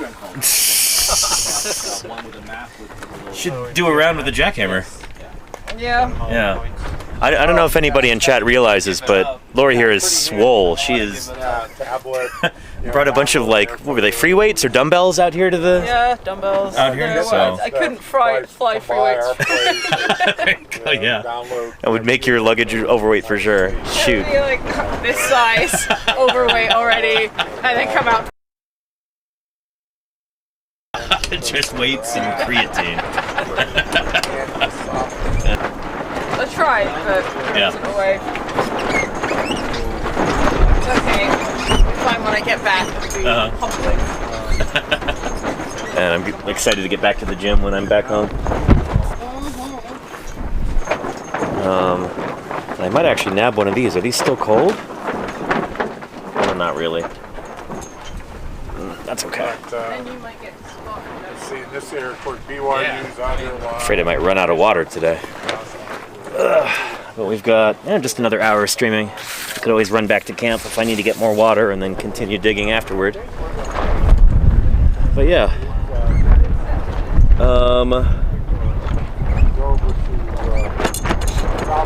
And Charlie's Dragon says it's a big jacket. No wonder it takes long to trench around it. Oh yeah.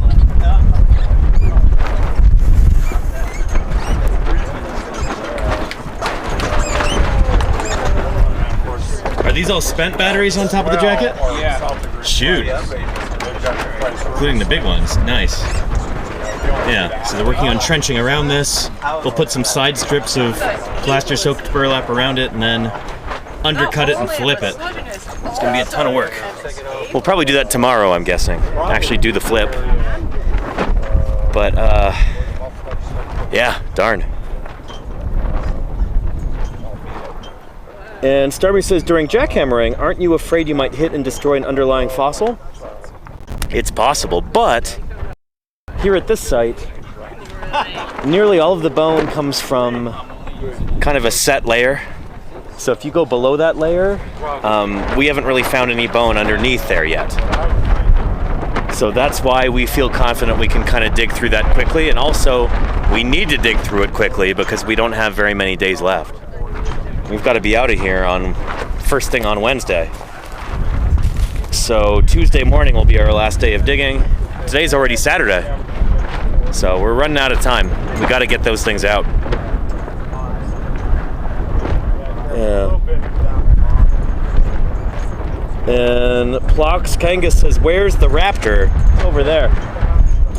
You're talking about Yurgavuchia? So here in Doling's Bowl in eastern Utah, we've got 3 different kinds of dinosaur that have been named so far. Wait, 3? Maybe it's 2. We've got Mierosaurus, which is a big sauropod dinosaur, which is literally from right here.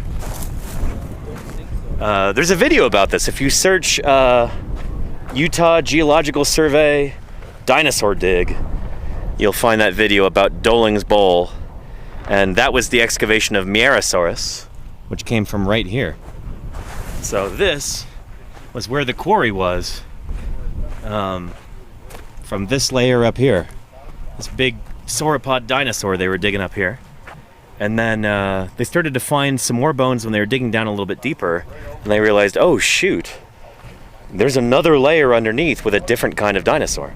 And that's our iguanodon. So that's the quarry that we're digging in right there. But just nearby, I think it was over that, we had Yurgavuchia, discovered by Dawn DeBlue.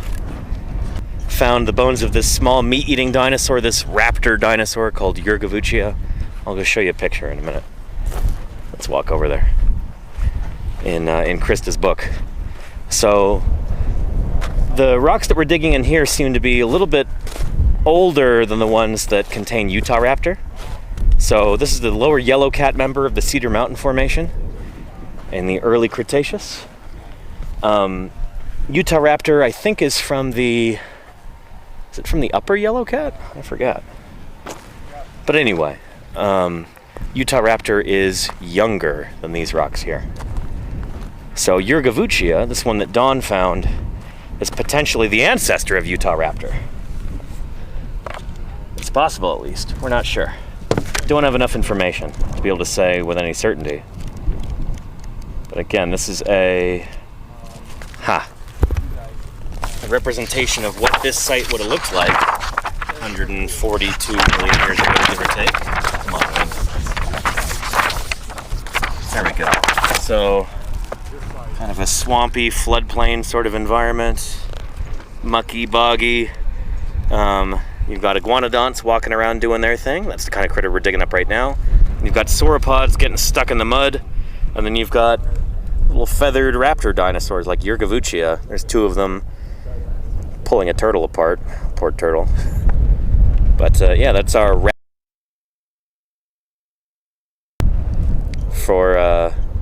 from this site. Yeah. Cool stuff. Does that make sense? Does that provide you with a little bit of context? Again, this book is Dinosaur Frontier by Krista Sadler. Krista just took off this morning, but she finished this book. It's brand new now. Just came out this summer.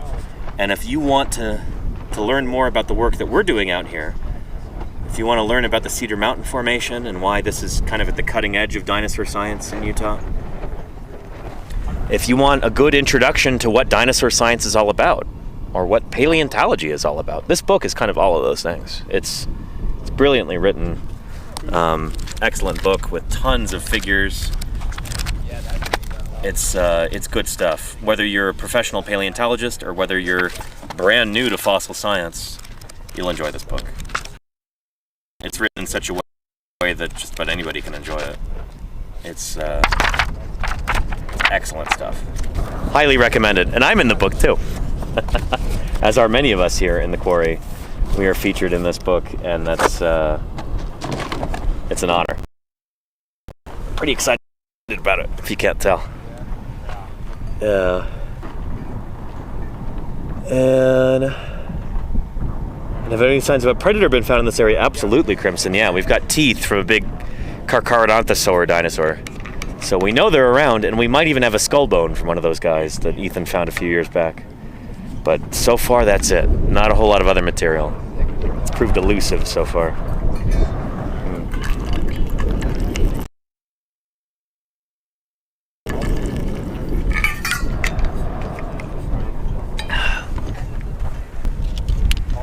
Yeah. And Lady Avil says, looks like a great book. I learned so much from this channel. Thanks. Yeah, the book is called Dinosaur Frontier by Krista Sadler. And if you type in !Krista, I can give you a link to her website where you can buy the book. So Krista's done a number of really good books on different geological formations and the dinosaurs in them. She did one on Petrified Forest National Park and the Chinle Formation, the Triassic.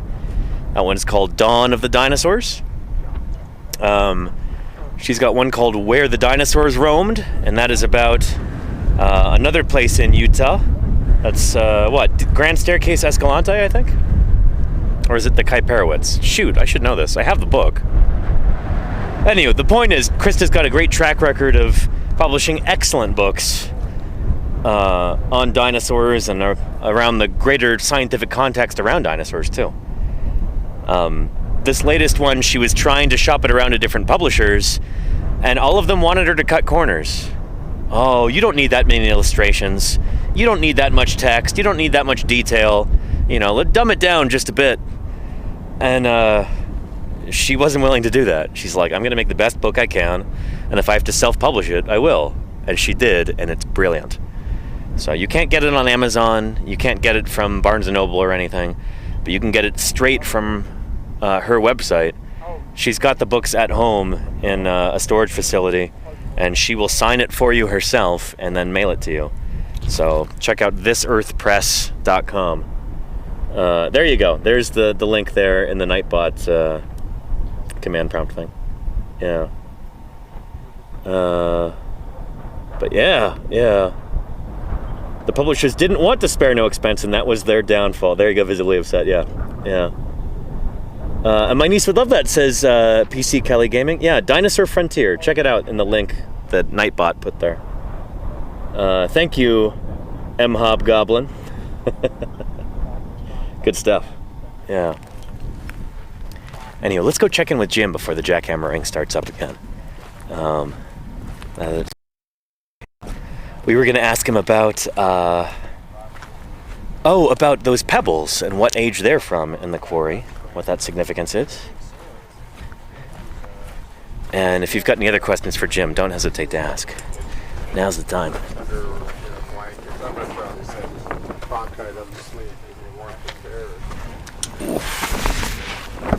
There we go.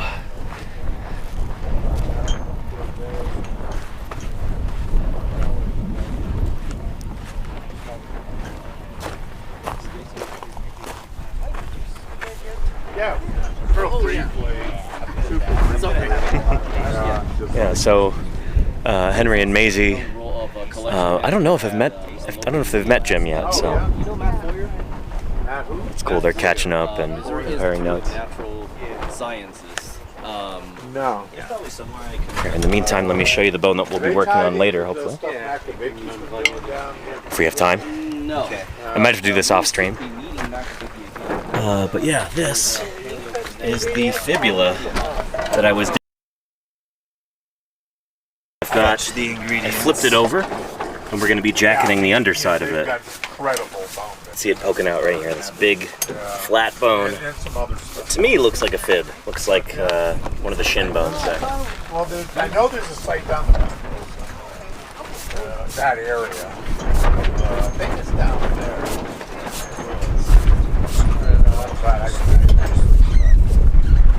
I know there's a site down somewhere. Let's see. That's what I assume it's near that site. But pretty big site. Central, I guess western. And guts, no, we're still working on those iguanodonts. Yeah, that's what we've got going on here. Check out this giant jacket that's got a bunch of limb bones in it. It's a bone bed. Oh, no, are we done with the jackhamming? Today. All right. Maybe Cool. this right side could use some. What do you think about this Yeah. right side, Don?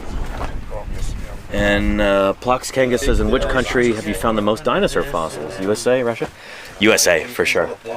I'm actually working on a project, like trying to tally up how many different dinosaur taxa have been named from different countries.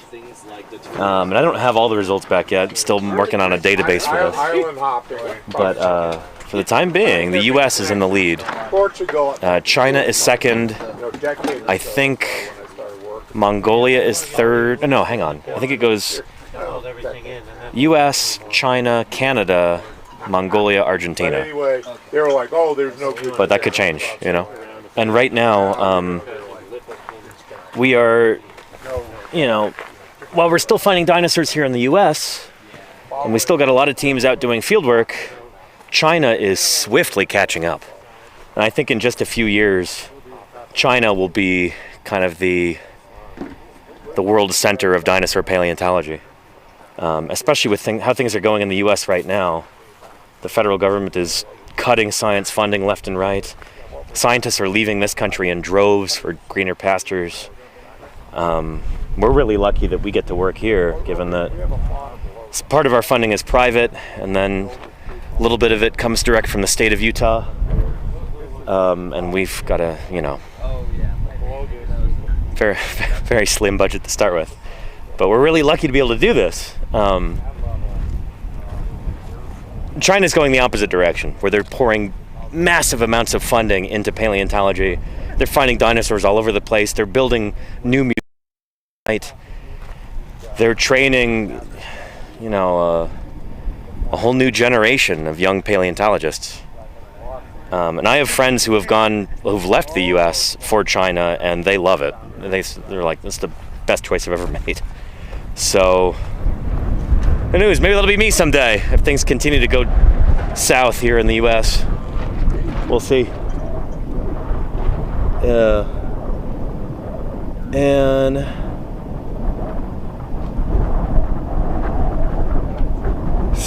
very funny, Crimson. Are there any dinosaurs in Indiana? Asked the lady Elaine. Not that I know of. So Indiana, Illinois, Wisconsin, that part of the U.S. They used to have a lot of Mesozoic rocks from the age of dinosaurs. But during the last ice age, over the last couple 100,000 years, a lot of those rocks just got wiped away by those glaciers that came through. So the same reason why Minnesota and Wisconsin have got a ton of lakes. Minnesota is the land of 10,000 lakes. There's actually more than that in that state. Those are the results of those glaciers moving through. So most of their Mesozoic rock is either subsurface or destroyed on the surface. So no dinosaurs there yet that I'm aware of. Yeah. Indiana has other cool fossils, I'm sure. I struggle to think of any at the moment. I'm thinking of a bunch from Illinois. But yeah. But no dinosaurs. And Let's see, Maximus Midnight says, what reasons are there for that order beyond just area of the country? Sure, there's a bunch, but what are the big ones? So yeah, the different factors that go into whether you find dinosaurs in a certain area. Part of it is like for Indiana or Wisconsin or Illinois, where you just don't have rocks of the right age on the surface. So dinosaurs were around during the Mesozoic era, during the age of reptiles or age of dinosaurs.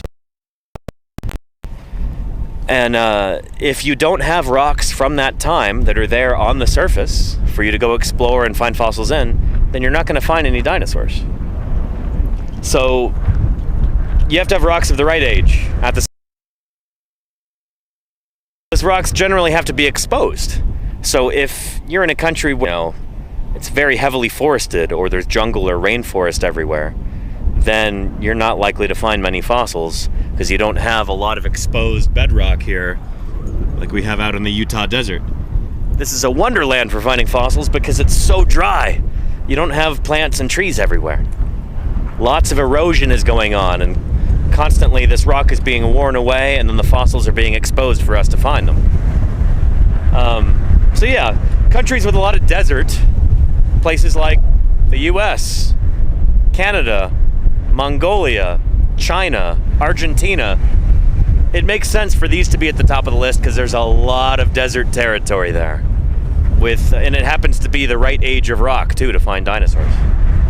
So the other big factor, apart from just like geography and habitat type of landscape, the other big factor is, do you have people working there? So you can have a ton of exposed rock from the Mesozoic and you have no paleontologists there to look through it. You're not going to find any dinosaurs. So there's a number of countries that are like that today. Afghanistan is one of those. And Afghanistan, age rock right there on the surface, just waiting to be explored, but local can shall we say less than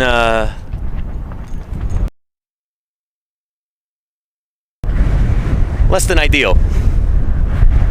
Hopefully one day, scientists going through Afghanistan and looking for Mesozoic fossils, but so the US, that's I think the big reason why we have the most dinosaurs named from this country so far is because we have a lot of paleontologists.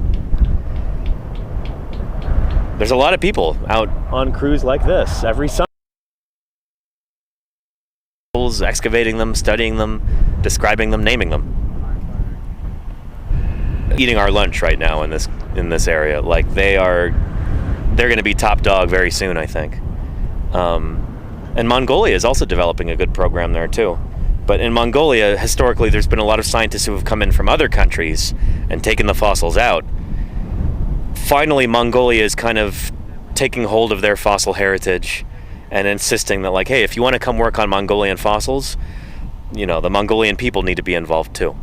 So they're training a new generation of paleontologists there, and they do a lot of collaborations with scientists from the US, Canada, Japan, South Korea. Yeah. Famously, there were the Polish-Mongolian paleontological expeditions in the 60s and 70s. There were the Sino-Soviet expeditions as well. I think it was Sino-Soviet, right? The Chinese and the Russians going into Mongolia. They're the Soviet-Mongolian expeditions. Yeah. So anywho, there's a lot that goes into racking up your dinosaur roster in a certain country or a certain state. The dinosaurs need to be there. They need to be in rocks that are exposed to the surface, and then you need the right people going out and looking for them. So that requires having sufficient funding for this kind of work, doing your best to make it possible for people to do paleontological work in that region. And that's something that right now in the US we're really worried that our country is becoming very inhospitable to science. It's one of the reasons why I think this work is important, doing these live streams like this. Yeah. And I'm really lucky that Jim and Dawn believe in this mission as well, so they're enthusiastic about me being here and sharing it with all of you. Yeah. And Oh, thank you for the gift sub there, EB Knight. That's excellent. Yeah.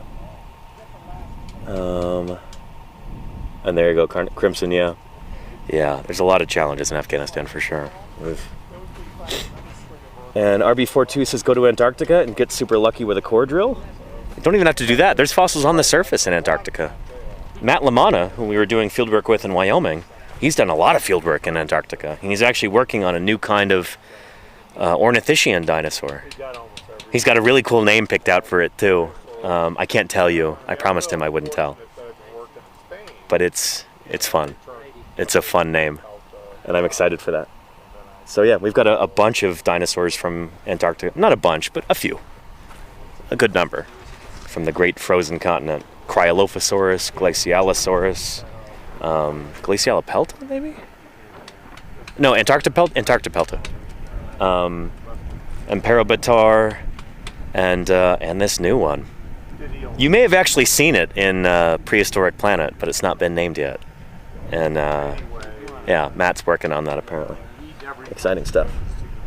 Yeah. He'll never know, just tell us. I'm sorry, Diatomus Attack, I can't betray Matt Lamana's trust, especially since, I can tell you this, between you and me,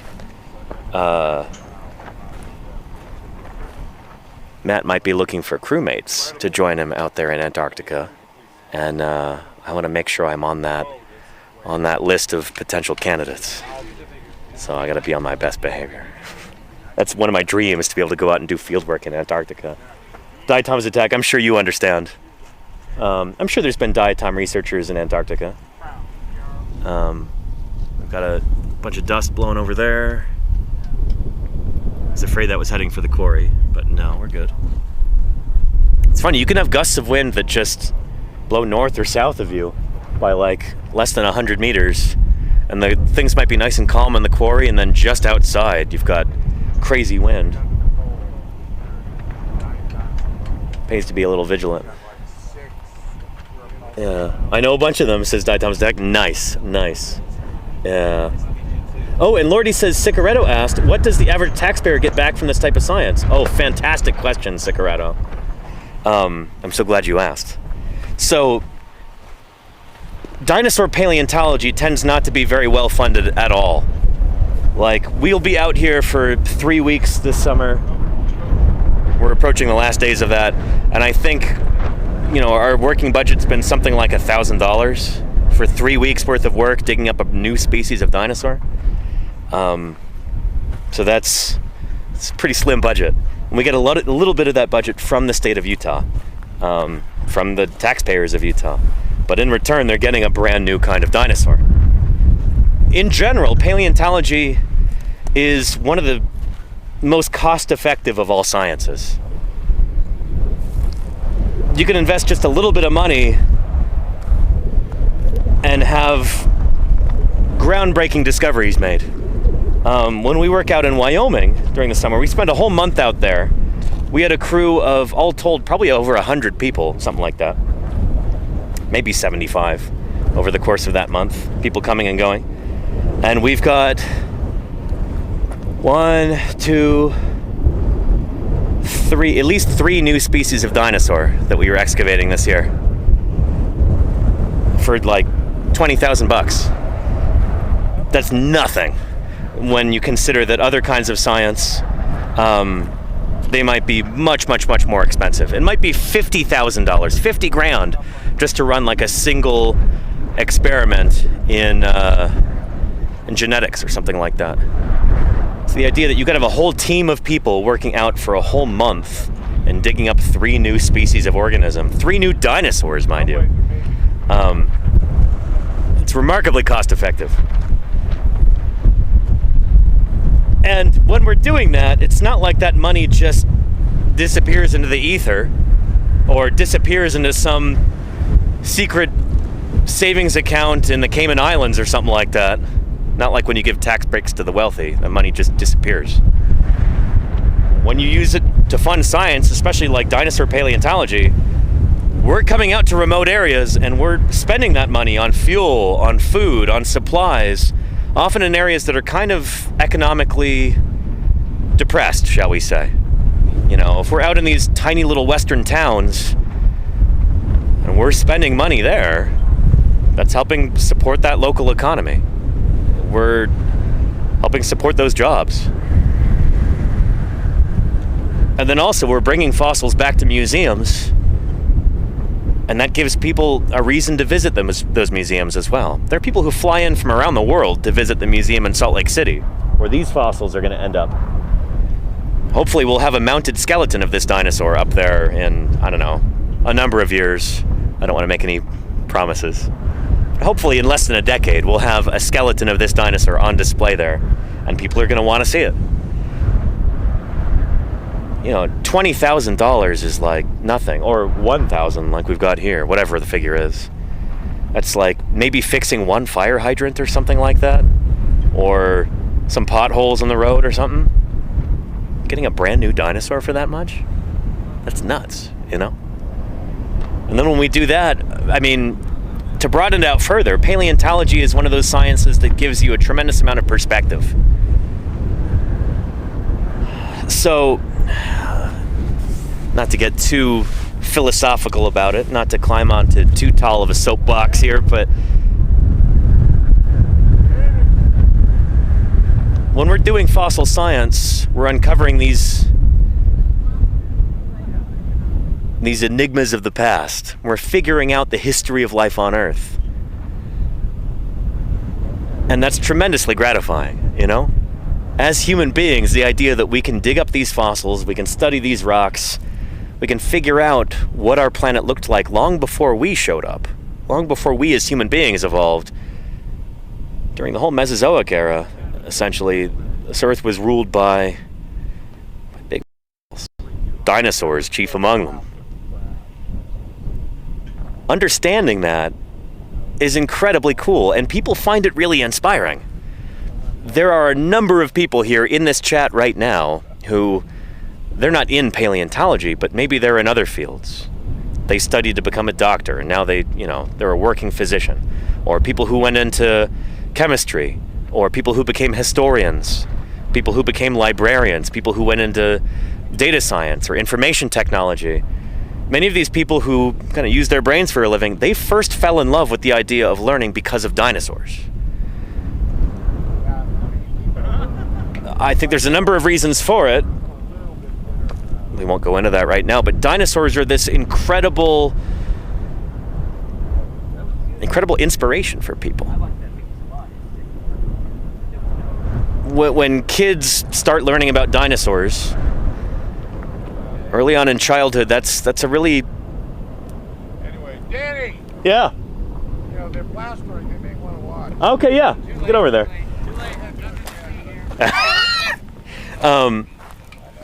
I don't know, like, that's such a critical time when kids are first learning about the world around them and they get obsessed with it. That might fuel a lifelong love of learning, and I know that's true for people in this.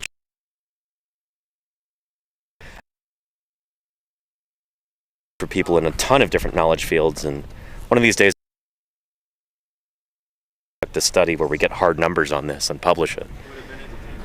But long story short, dinosaurs inspire people to start a lifelong journey of learning. What we're doing here fuels that, and the number of chemists, physicists, astronauts, teachers, librarians, historians, lawyers even, who they will go into those careers because they first fell in love with learning because of dinosaurs. I think that's important. Doesn't look like We'll work on jacketing this big boy. Wow. So we've already got some more plaster over here. Yeah, they're in there somewhere because now covered plaster, so I can't see it. But I was like, yep, they're going to plaster that whole gap. Sicarato says, great answer. Thanks. Thank you. Appreciate you. Thanks for the good question. Yeah, and then, I mean... Starmy says, yep, I'm one of those historians. Excellent. Yeah. Get some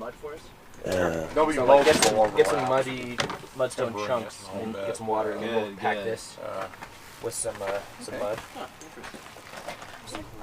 Belt-fed Yeats says, dinosaurs led me to history, then to space, then into molecular biology. That's why I'm a scientist now. There you go. Yeah.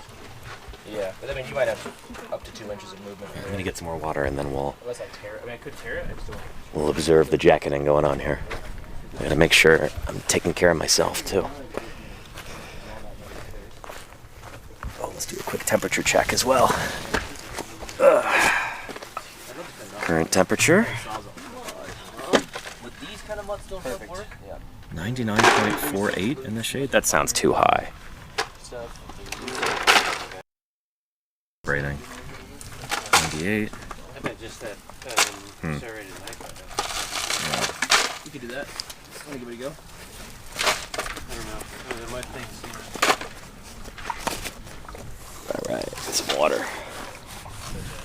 Oh, perfect. That's nice. No mud required. Wow. It's great because it's like Yeah. Like the catch.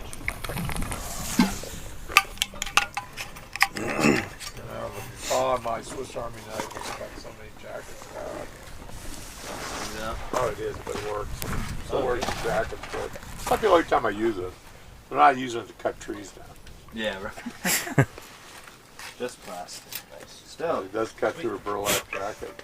It knows yeah, its this job. one's good because it's Are we, got ready for fine the round, or do we need serration. I think we're pretty close to ready. Let's do it. I think we just I don't know. Want to wait for this to dry or just grab it? No, I no, think you it do different- going. different bucket. Yeah. We got plenty. We got plenty of buckets, Well, yeah. we could use the same bucket, right? What's wrong with that? It makes this plaster set up faster. Which is fine. Which what we're doing is trying to do. Yeah, if you want to do that, yeah. All Got right. some Klingons in there. Especially if you've got undercut. Okay.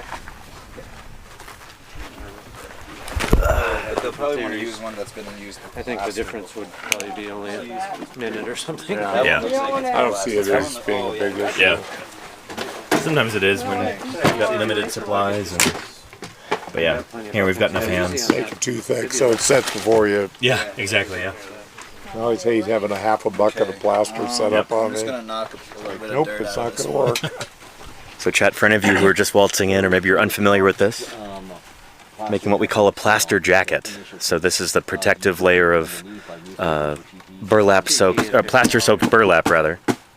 Like a protective cocoon around the bone and the rock in order to get it safely back to the laboratory without it crumbling. There'll be timbers on it tomorrow. Nice, okay. Timbering is tomorrow. Generally used Nice. to Probably Nice. the next time I see it. So tune in tomorrow. The timbers. Yep. Got some plywood to put on the top to help give it some structure so it doesn't break and flex. 2x4, not plywood. Yeah. So here we. Oh, did I say plywood? Yeah. you can pull it up Oh, before I meant 2x4s, yeah, sorry. trying to get these ready. Here the jacket. Plywood? Sounds like the Gobi. There's the burlap right there that Marcello's laying out. Laura's pouring some water into that plastic tub. That should be pretty good, right? How's that look? That's gonna be a lot of plaster, yeah. So let's. I mean, that's the same amount we had last time. Nice. Yeah. So Marcello's gonna pour some powdered plaster of Paris into there.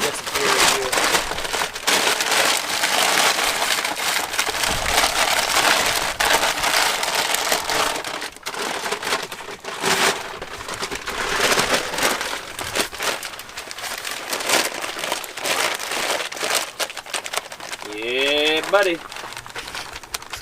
Right now, you at home are witnessing a sacred ritual of field paleontology. Don't you even think about stuff.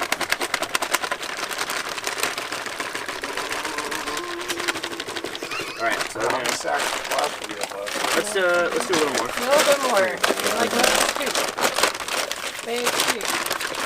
So your Poseidon's still hungry. It's gonna take a lot. So yeah, I know we have a history. Yabbing it, scribbling it into the bucket carefully. This really isn't all. That should be good. Nice. Oh, I think it's neurotic. No, I said this really is an erotic. All right, there's all the burlap gang. It is a neurotic camp as well. We're gonna leave Yes, but we don't. We're all a We bit don't neurotic. need to say that. We're gonna leave Oh, you're good, you're half good. open for people to grab stuff. Yeah, we actually could use just See, Don has recruited you into the ranks of the glove wearers. Well, for now. Yeah. Skip it. Come on now. Hurry up. Let's Come do on, it. man. Come on, man. Double dab. Faster, man. Get it out of that scoop, boy. There we go. Perfect. Thank you. Beautiful. Oh, that's the good stuff. Look at that. That's the good stuff. Okay, I'm gonna get some of the chunks out of my fucking. We were just going over what we did before, right? Well, I know what we we're gonna try to get the entire skirt because this side isn't the undercut on my side is not done all the way, and then with whatever we have left over, we're gonna do some over the top to strengthen. But the first priority is getting the skirt. All right. So we're gonna do that. Sussy McSussface wants to know how far away is your water source? And then doubling it. Pretty far. Got to drive out to the nearest gas station in order to get water, and that's.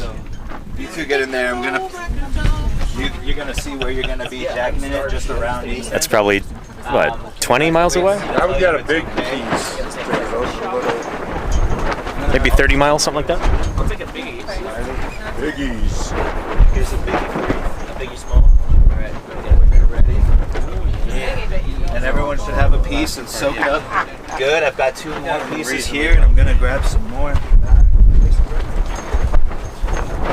All right, and Kennedy, Krista took off earlier, but she doesn't have plans to distribute the book anywhere else online. You can get them at local retailers who will agree to carry it, but really you got to go to the website to get it. Yeah. So did anybody here buy copies while she was here? Yeah. And we had probably about 15 people in chat purchase a copy too, which was really nice. So, yeah. I think you'll like it a lot. Oh, it's a good book. They really, Really pleased. yeah. Just get it in the library. It's a university library. Yeah. So we were talking about that yesterday and the day before. How to get that into libraries so that other people can enjoy it too. Just go low, but not too low. Nice job, everybody. Okay, I can do another one over here. All right, here you are. Nice. Yeah. Just someone let me know when they need burlap. I've got. I need a hand with this other stuff. I think we're this is going to be it. This is how long. I want to get it low. Okay. I just need someone else to help me with that. You know what I'm saying? Yeah. Laura's going to go. She can go and get one more. It's going to mean we won't have any splooge. You might even have the tiniest bit of splooge. I've got 3 more pieces of burlap if someone needs it. We don't have any more plaster. As long as it doesn't hang. Maybe do this end. I think we got Smooth it out, gang. Smooth it out. Grab glue. It's going to be a little more of a weaker spot. Tuck it tight under. Get them little stringers. Nice. Oh, I see what you mean, Jim. Strings eliminated. It's looking good. Man, I got plaster on me. Nice job, guys. Oh, you're full plastered. Some. Wow, this is Told looking you not to get real plastered. good. Yeah, and then we want to go low, but not too low. Tucker up. Yeah, you've got some bits dangling down there, Macy, that I can see. Nice. White, tight. Oh, yeah. Excellent. Yeah, Marcello, I linked you onto a Facebook set of pictures I shared Okay. of a freshwater clam Imagine if you're just like trackway. stumbling into this channel right now. You have no idea what's going on. Why are all these people rubbing this big slimy egg? What is going on? That's how you incubate it. Terrestrial setting, it's union on it. I think it's You going to know, be we a need to show the love, so when it hatches, they're like, yeah. All right. imprinting. This is gonna be one When it hatches, they will see us as their parent. I love and growing up in New England was great for that. Going to the marshes. Oh yeah, the I lived right across the street from the marshes. Yeah, same. No ridges now. Yeah. You would just find, I would see all sorts of traces. Horseshoe crabs digging into the sand. Every crabs digging burrows under the marsh. Yeah. That's cool. Yeah, that's totally our pattern. Thanks for sharing that with me. Looking good. I'm gonna take a look That at looks that. Alright. pretty pocket free. Periwinkle. Very nice. Nice. Oh yeah. The periwinkle trails. Yeah, the clam, that you got a clam. Because people look at this stuff and they say, oh, that's some kind of worm. Right. And it's a clam just moving itself through the mud on the surface. And it's a great looks like something like a plant. I mean, like a big worm of some sort. Some sort of horizontal grazing. Yeah, it's wandering. Yeah. Yeah, it's not a straight line either. You know? It's really weird. Yeah, you'll like it when you see the picture of the actual thing. It's like, there it is doing it. Caught in the act. That's a great contrast too. Oh hell yeah, gang! That looks Very good. nice. Yeah. Good work, everybody. Big old egg. So somebody was asking, how do these fossils get transported? Get so much better than first round. Now that this has been all encased on the top side in plaster and burlap, we're going to continue to tunnel underneath. We're going to cut that pedestal narrower and narrower until we can finally flip the thing over. And then we'll remove a bunch of rock from the other side to make it lighter, and then we'll put a bottom cap on it. So we'll do this same process again, but just for the underside. So it'll be fully encased in plaster and burlap. And then we can hand, and we only have a short distance to carry it to the truck over there. Got it a piece of rock. Oh yeah, yeah. Plaster added to it. I'm looking forward to seeing you bench press this, Laura. Thank It's going to you. be... I've been waiting all the whole time for something I can bench press. There you go. You know, like, if only Fisher was here so I could do it with him holding it. Did you bench press Fisher at all? No, I was too afraid to ask. He seemed anxious. You would probably play. Yeah, no joke, Laura is very strong. So it'll be good to have her here for this. And Luke is now going to be here the whole time too, as will Marcello and me and Ethan.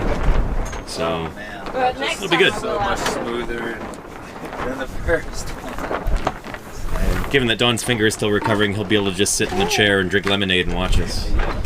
And that'll be nice. Jim can do the same But thing. you got the whip. There you Luckily, go. I didn't injure my whip hand.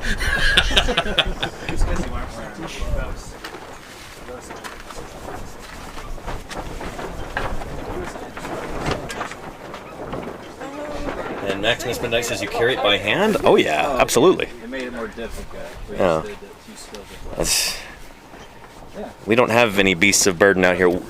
We are the beasts of burden. Are you? Yeah, I'm trying to say something. Tucking under. Are you? Yeah. Honest. That's Oh yeah. Very cool. Well, I'm gonna set this aside and start jacketing this guy. So let's get organized for that. It's malicious. Malicious. But one of the things, you know, you get out prospect. I guess I'll just put it right here. Like, you know, we have a number of sites in Poison Spring. Like Denver's got a big iguana from up on that little island we drive around and get into our camp. There we go. Finally, I have to do It's this. a big, and I don't really know if it's playing. Starving for jacket making, yeah. Starving for some action. Oh. Yeah, thanks. There may be some scissors in the back scoop over there. Okay. Big animal. Or is it something new? Not sure where I put the Don Wells for Utah Raptor State Park. fabric shears. I really wish that that actually had granola bars in instead of just hard. I know, right? I see it and I get hungry every We need to time. get another one. I don't know why we thought that was going to be enough. Fisher, All right. Take a look for those roam around. Awesome. Thank you, Marcello. Now, Danny's working on And he took them when he went review for walks. with Karen Poole on are they the same thing? Yeah. Cedar Resties and Planet Coxa? Yeah. Yeah. Excellent. Thank you, Marcello. Oof. Look at those. Never Excalibur. get by Denver, Danny. Yeah. Well, they've got the holotype there. Well, also they've got this big one from Red Ridge. Oh, okay. That's bigger than Cedar Rectus. Is it from the lower yellow cap? No, it's Yeah. from Poison Strip, Poison strip. Okay. which is where they're from. Right. Yeah. Yeah, Nice. Way bigger. Yeah. Wow, look at that. You have almost a complete skeleton. Really? Way more complete than the Big streak of Oh, I've that's never right. been to Yeah, Spain. it's a super long skinny strip that I needed. collection. Oh. You think they'd let me describe it if? You'd have to ask them. Well, Yeah. have a good urgency in your voice. Of course. Yeah. All right. Yeah. You're like, Yeah. Talk to Tyler Weiss. You know, we had a student from Spain that wanted to do it. Yeah. And Ken goes, well, I might have a student in Japan. I might do it was serious. We got Never happened. Yeah. That did. Yeah. Ooh, someone left some big ridges though. Someone left a swim tree. Somebody left someone to tag it. Someone tagged. Someone's granola bar wrapper. Plaster on your hands. But yeah, Caught white-handed. definitely was being a little greedy. Cause my job is All right. So put that across, I'm gonna get done and that should be enough. Yeah. in terms of describing stuff. Might even want to. All right. So we'll take those. There's just so many things we can work on. Just linked up with a paleosoil person. Geography. Oh, and Maximus Midnight says, I assume you record where individual bones are before digging for later reconstruction? I actually do it after the digging, and I'll walk you through that process. You'll see how this works. Really, really wet. But first, gotta get this thing jacketed properly. So, this is upside down right now. You see this little pebble sticking out right here? This was right there. So, just like that. Flipped it over. I had put a protective coating of gypsona on this, which are these medical bandages with plaster in them. Get them wet and then form them on, and then they harden like. But now we got to do the bottom after we flipped it. So I'll show you how that works. Oh, by the way, this is the bone right here. So it plunges underneath the rock. On the other side, you could see it right up on the surface. But we've got rock underneath here. If I were to lift some of these up, you'd see the other side of the bone. But we want to keep these in place because they'll help keep the bone together. In the lab, we can open this up, clean it. Under controlled conditions, it's much easier to open things up without breaking them. Here in the field, the name of the game is getting these things out quickly without destroying them. So we could do the detailed work in the laboratory where it's safer. Right now, we just got to get this out. So, gonna finish our protective cocoon, our field jacket here. And I'll show you how that works. So here's the burlap we're gonna use for it. We don't need a whole lot, this is pretty small. So we're gonna take this and we're gonna soak it in wet plaster. So right now, we gotta prepare the plaster for it. So let me grab a plaster tub. That'll work. And get some water in there. It's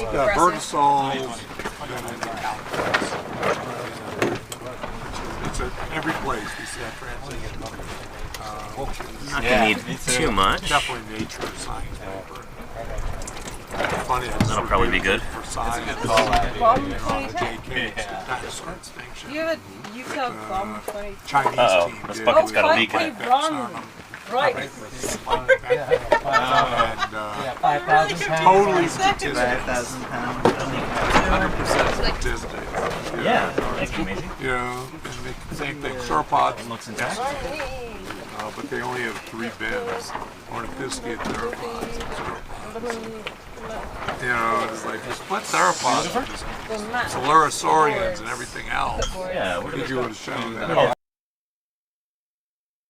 the extension? My mouth is. All right. So we got water in here. I'm gonna mix in some plaster. Oh, but before we do that, we gotta do separator.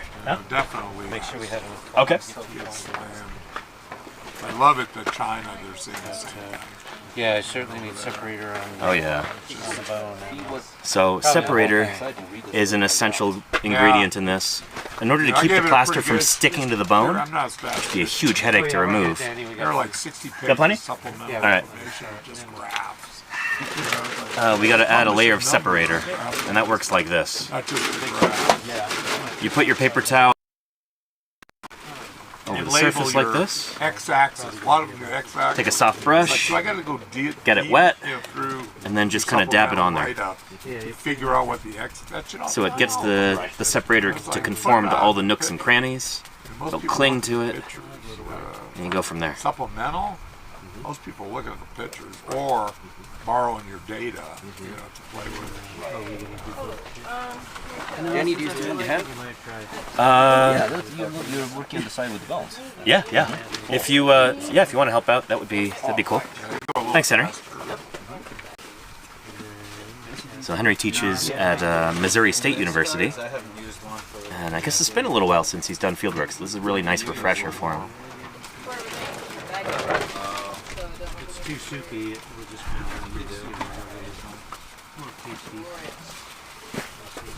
All right. So wet paper towel. Oh, yeah, nice. If I don't have to get my hands all plastery, that's ideal. Yep. I appreciate it, Henry. Yeah. Direct. Actually, if you wouldn't mind introducing yourself to Chad again, we've got. Hello there. My name is Henry Tai. I'm an assistant professor from Missouri State University. I am in the biomedical science department. My research is mostly on dinosaur locomotion and joint biology. Looking at soft tissues at the joints, cartilage, ligaments, and so on, and see if they allow us to see and say anything cool about evolution of locomotions in archosaur-lined animals. Very cool. So do you compare like Ornithosuchian, things like Postosuchus and theropods, and how like they would have differed maybe? Yes, yeah. Cool, So that's cool. actually originally what got me into this. The whole like pillar erect versus buttress erect locomotions. Right, of early yeah. Archosaurs. How in multiple groups were experimenting with how do we get bipedal? How do we get upright locomotion? Yeah. Are you of the opinion that that's like maybe one of the primary reasons why dinosaurs were so successful and why they beat out those other groups like? I think I think that may be one of the reasons, but it should be more complex than that. Sure, because yeah. a lot of Pseudotsuchians ended up becoming very, very dinosaur-like in their overall like locomotor ecology. Yeah. They may be their joints may be moving in different ways, but the end result is feet underneath the body and having a very motor posture. Pretty fast running. My favorite thing at that phase of my life was Poposaurus. Because theropod It really walks like a theropod. But it's not even a dinosaur, yeah. Not even a dinosaur. Yeah. It's such a cool critter. Yeah. I was talking with Jeff Martz about that when I was in St. George a few months ago. Like, what a cool group. Yeah. I'm not sure. All right, let's. And if any viewers are from the East Coast, they have a mounted Poposaurus skeleton in the newly renovated Yale Peabody Museum. So you can actually go and look at the mounted skeleton. The skull is largely reconstructed, but you can actually go and look at the hip joints and how it differs from the hip joints of the theropods is also mounted. Very cool. Yeah. They also redid the Brontosaurus as well, but that's just Nice, Brontosaurus. yeah. Cool stuff. Yeah. I really want to go to Yale at some point and see all the new stuff, but yeah. Let's see. Oh, and Volcano Doc is here in the chat. She's a volcanologist who, I think she's in Oklahoma now, but she streams on Twitch. It's Henry's department again. I'm from the biomedical science department, actually. She might know some of your colleagues, actually. Really? Which would be really cool, yeah. Awesome. Yeah. Pretty neat. Pretty neat. And EQ Washu says, that's really, really awesome. I love thinking about joints, muscle movements, and the locomotion of things that I sculpt. Very cool. Yeah, if you want to be a really good sculptor, you have to understand something of the underlying architecture of whatever critter you're creating. That's neat that you're thinking about that. Yeah. I'm going to put a couple of little plastic tubes in here from the gypsonas just to help keep it from flexing. Yeah, pretty useful. Yeah. Reduce, reuse, recycle. Now, Henry, Yes. do you think sometime about the secondary quadrupeds? You know, because the four-limb stuff, they're finding armored dinosaurs. Yeah. There's like 5 bod plans that are like really honed on. Yeah. And Independent. no one is. It just drives me nuts. You know, you talk to folks, and it's like, well, I just work on hind limbs. It's like 4 limbs. Yeah, I recently started looking at pectoral girdles, and I recently started looking at glenohumeral joints, Yeah. and it just really mind boggles me that with archosaurs, their shoulder sockets all opens kind of a little bit posteriorly, a little bit backwards, so they can't really stretch their arms in front. They basically always have to go like this. Maybe I should make this. Yeah. you know, these biomechanical studies of this stuff, because in my mind, when you do look at phylogenetics, the shoulder girdle, forelimbs, and like stegosaurs, polycanthines, North American nodosaurs, struthiosaurs, and kylosaurids, 5 different major bod plans, and each group is really consistent, and that's like, they're all like ripping on and maneuvering, you know, because their defense is all tail swingers. Right, yeah. But they're also interacting with each other face on. Right. So, you know, these legs are like thrusting forward. But no one is, I mean, other than Walter Coons in the 70s, you know, which is pretty primitive stuff, you know, is looked at this stuff, and we have beautiful material, you know. But that is, you get any students or yourself, that is like untouched. It's like Heinlein, everybody's playing with, you know, biomechanics. How fast could T-Rex run? I just want to understand why do they develop these different odd plans for the forelimbs. Right. You know, and you can even look at ceratopsians, you know, like Triceratops. You know, it does a lot of stuff very similar to ankylosaurs with the forelimbs. You ready for plaster? Yeah, let's do it. All right, cool. And we definitely have the fossils. You got your burlap? Here. All right. I'll bring it back. So start mixing? What are these gypsona tubes, huh? Yeah, I figured those will help it from flexing in the middle, make it a little bit more rigid. Those are our ossified tendons, so to speak. You know what, actually, that would be artificially ossified. So, just start mixing? Yeah. All right. Do Our plasticized A little tendons. bit.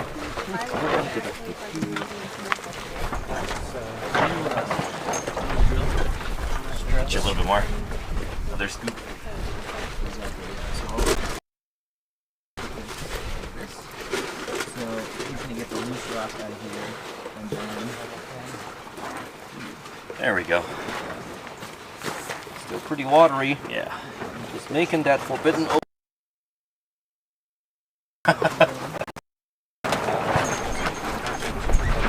Just like that, you taste it?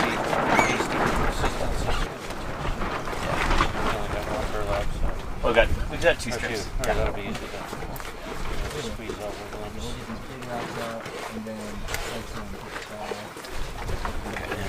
Now burlaps in. Squeeze a few more lumps. Yeah, mix it up a little bit more. It's too lumpy, Henry. I'm trying. Squeeze the lump, squeeze the lump, squeeze the lump. We're going to do the whole top. Because when you're coming up in the lab and pulling this off. Wonder if that'll be enough for two strips. Yeah, I If we'll have think to mix more, we'll see. I think so. All right, let's do this one first. Yeah. Roll that up in there. Here it goes.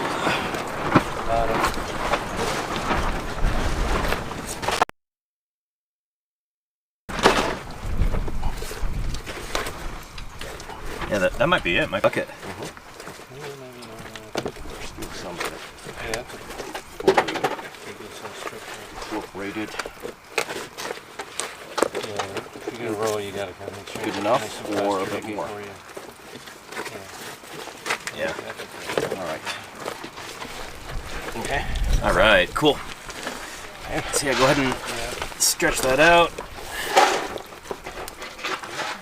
And What he's gonna say about yeah, just like that. long bones versus Beautiful. No folds here. Yeah. Is there? There is a little bit. Okay. Here's a little bit more At slack least- on your side. We can pick up a little overlap bit without it. Yeah, there we go. That should be fine. I I try not to pick it up ever. gotta make sure at least one end is fully overlapped. Yeah. This over here. If it was just an inch or two.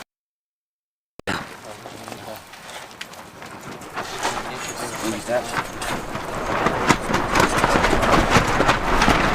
Is that wind? Actually, Henry, if you cop some plaster, Huge dust devil back there. Look. at least it's going the other way. Is it Yeah. coming our way? Now it's past us. We're safe. Yeah, if you to say that. you get some good goop on that end, I think you guys will make that work Yeah. with that one. It'll seal it up. That'll be fine. Okay. This isn't gonna be the prettiest jacket, but Function over form. yeah.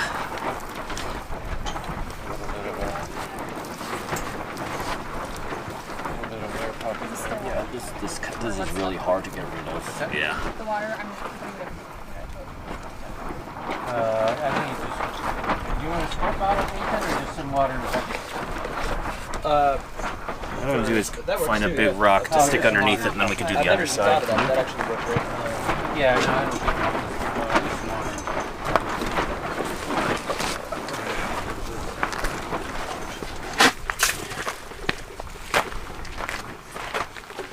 Nice. I'm about to throw a cap on it. It's separation is pretty much perfect, so I'm gonna fill that gap. Boy. And hammer from the other side to keep it on. Let's stop.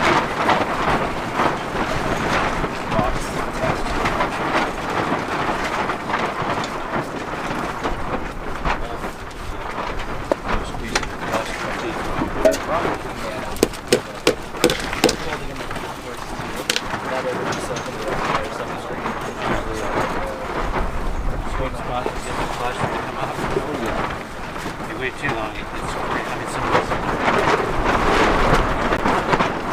Strangely sounds like bubble wrap. There we go. And I don't like how much this is flexing, but we can do another layer on top. yeah. I bet. See how it, when it's so hard to see how it feels. Yeah. It's good that we got it sealed up at least. Yeah, it'll probably Some of the plaster actually like caused the gloves to fall apart. Oh, really? Getting cracks in the gloves? Oh, Yeah. that one might be trash. I do have to do it next A finite lifespan for sure. Nice. Well, there you go, chat. Just seemed a little chaotic. Sometimes these. But yeah, let's put a bottom jacket on there. Nice. too. So you're stealing mine. And Squiggle says, Danny, how are you going to use your phone now? What do you mean? It's right here. Don't even have to touch it. Oh, somebody probably stole the bucket for Yeah. plastering or something. Your bucket got swiped? I put all of my tools together in a bucket. Somebody and nicked bucket got took. What's that? Somebody nicked.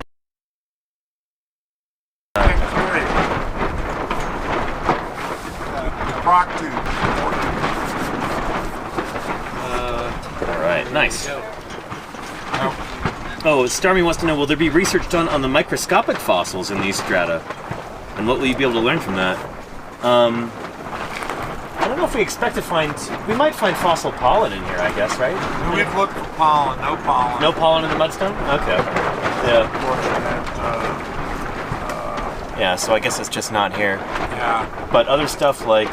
and teeth, you know, the stuff, it doesn't, the rock don't break down great. Right, yeah. So we count spring rock in the background. Right. We get some little teeth, you know, as we quarry, we look. That's why we tend to break pieces up. Exactly, yeah. But I'm sure we're tossing a lot of little bitty teeth. Probably, yeah. Unfortunately, this is not a site that's practical as made, Right.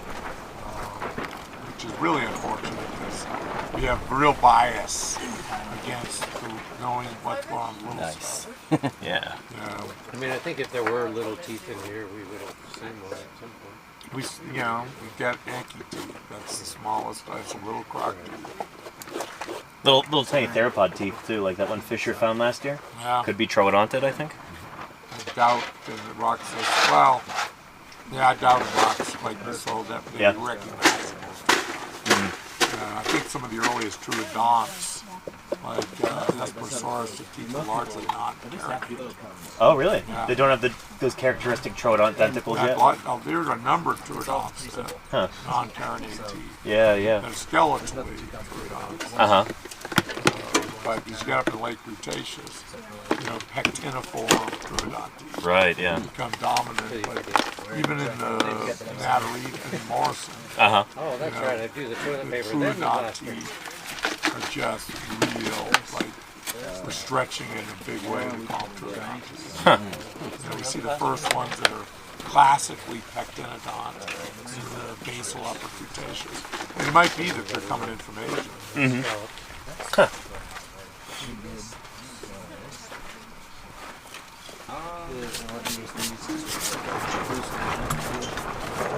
All right, cool.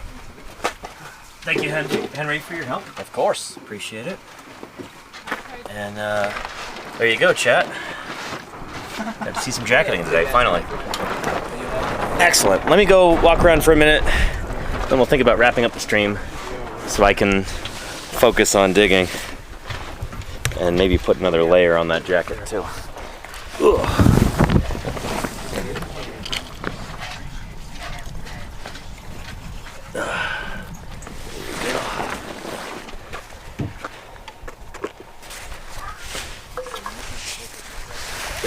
There we are.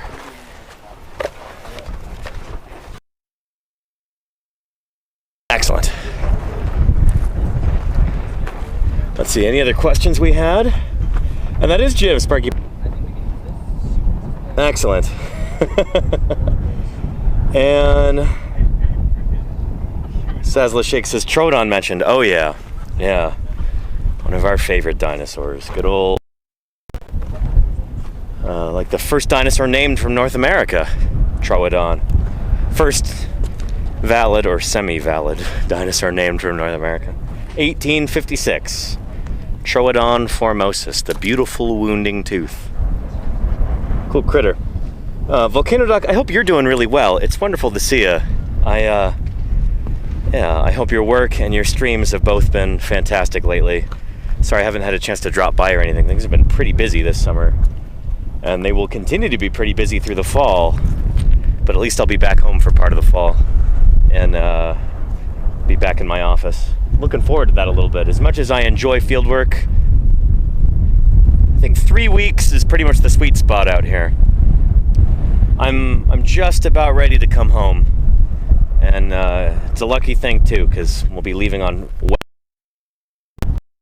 Today is Saturday, so we've got Sunday, Monday, and then Tuesday morning to finish digging at this quarry.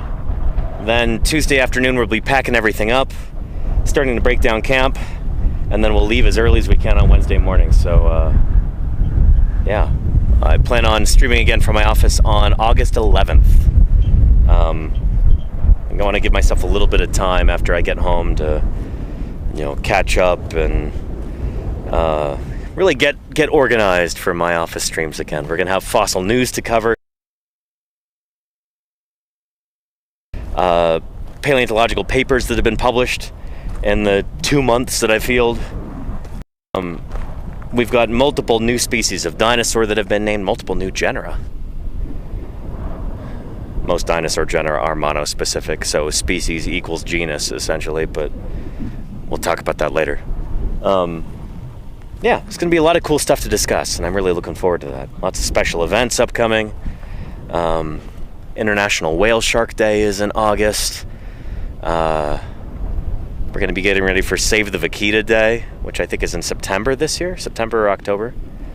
I might be 3D printing a full-size vaquita skeleton, the so-called panda of the sea, this extraordinarily endangered little cetacean, little porpoise.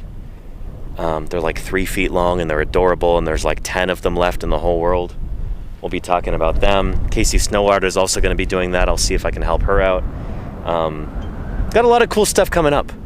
And then later on, TwitchCon and the Society of Vertebrate Paleontology meeting, and maybe some other exciting surprise stuff that I can't tell you about yet.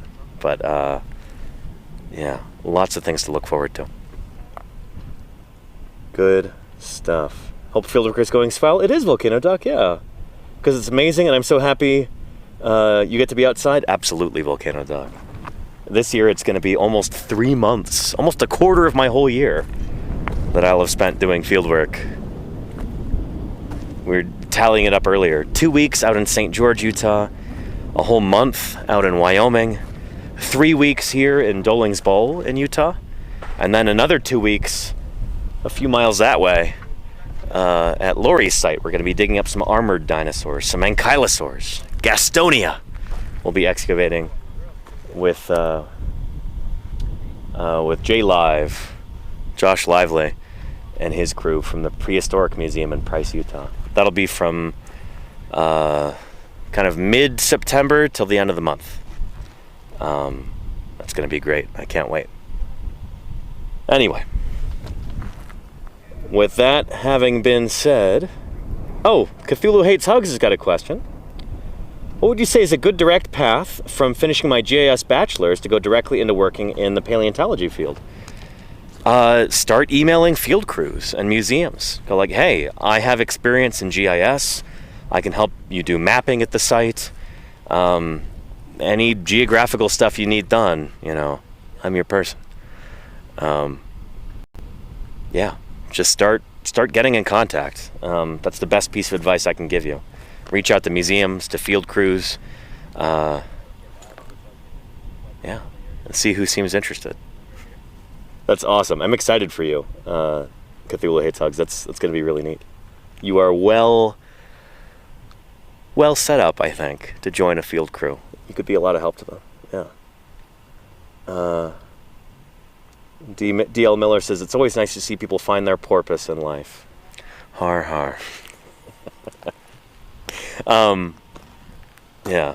I feel incredibly lucky to be out here. My purpose. And taking you along for the ride, you know? This is always a good time, and I appreciate the viewership and everything else. Let's find somebody to raid into as we wrap up. Here we go. Following. Who else is on right now?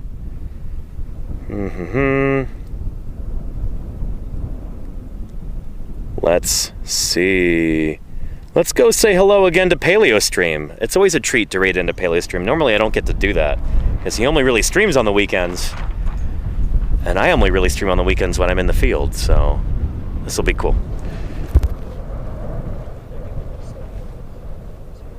PaleoStream is a paleo artist from Germany. Joshua Canupe works on all kinds of illustrations of different prehistoric critters, often for publication.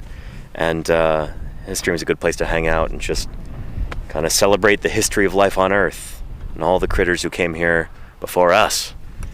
So without further ado, let's go raid into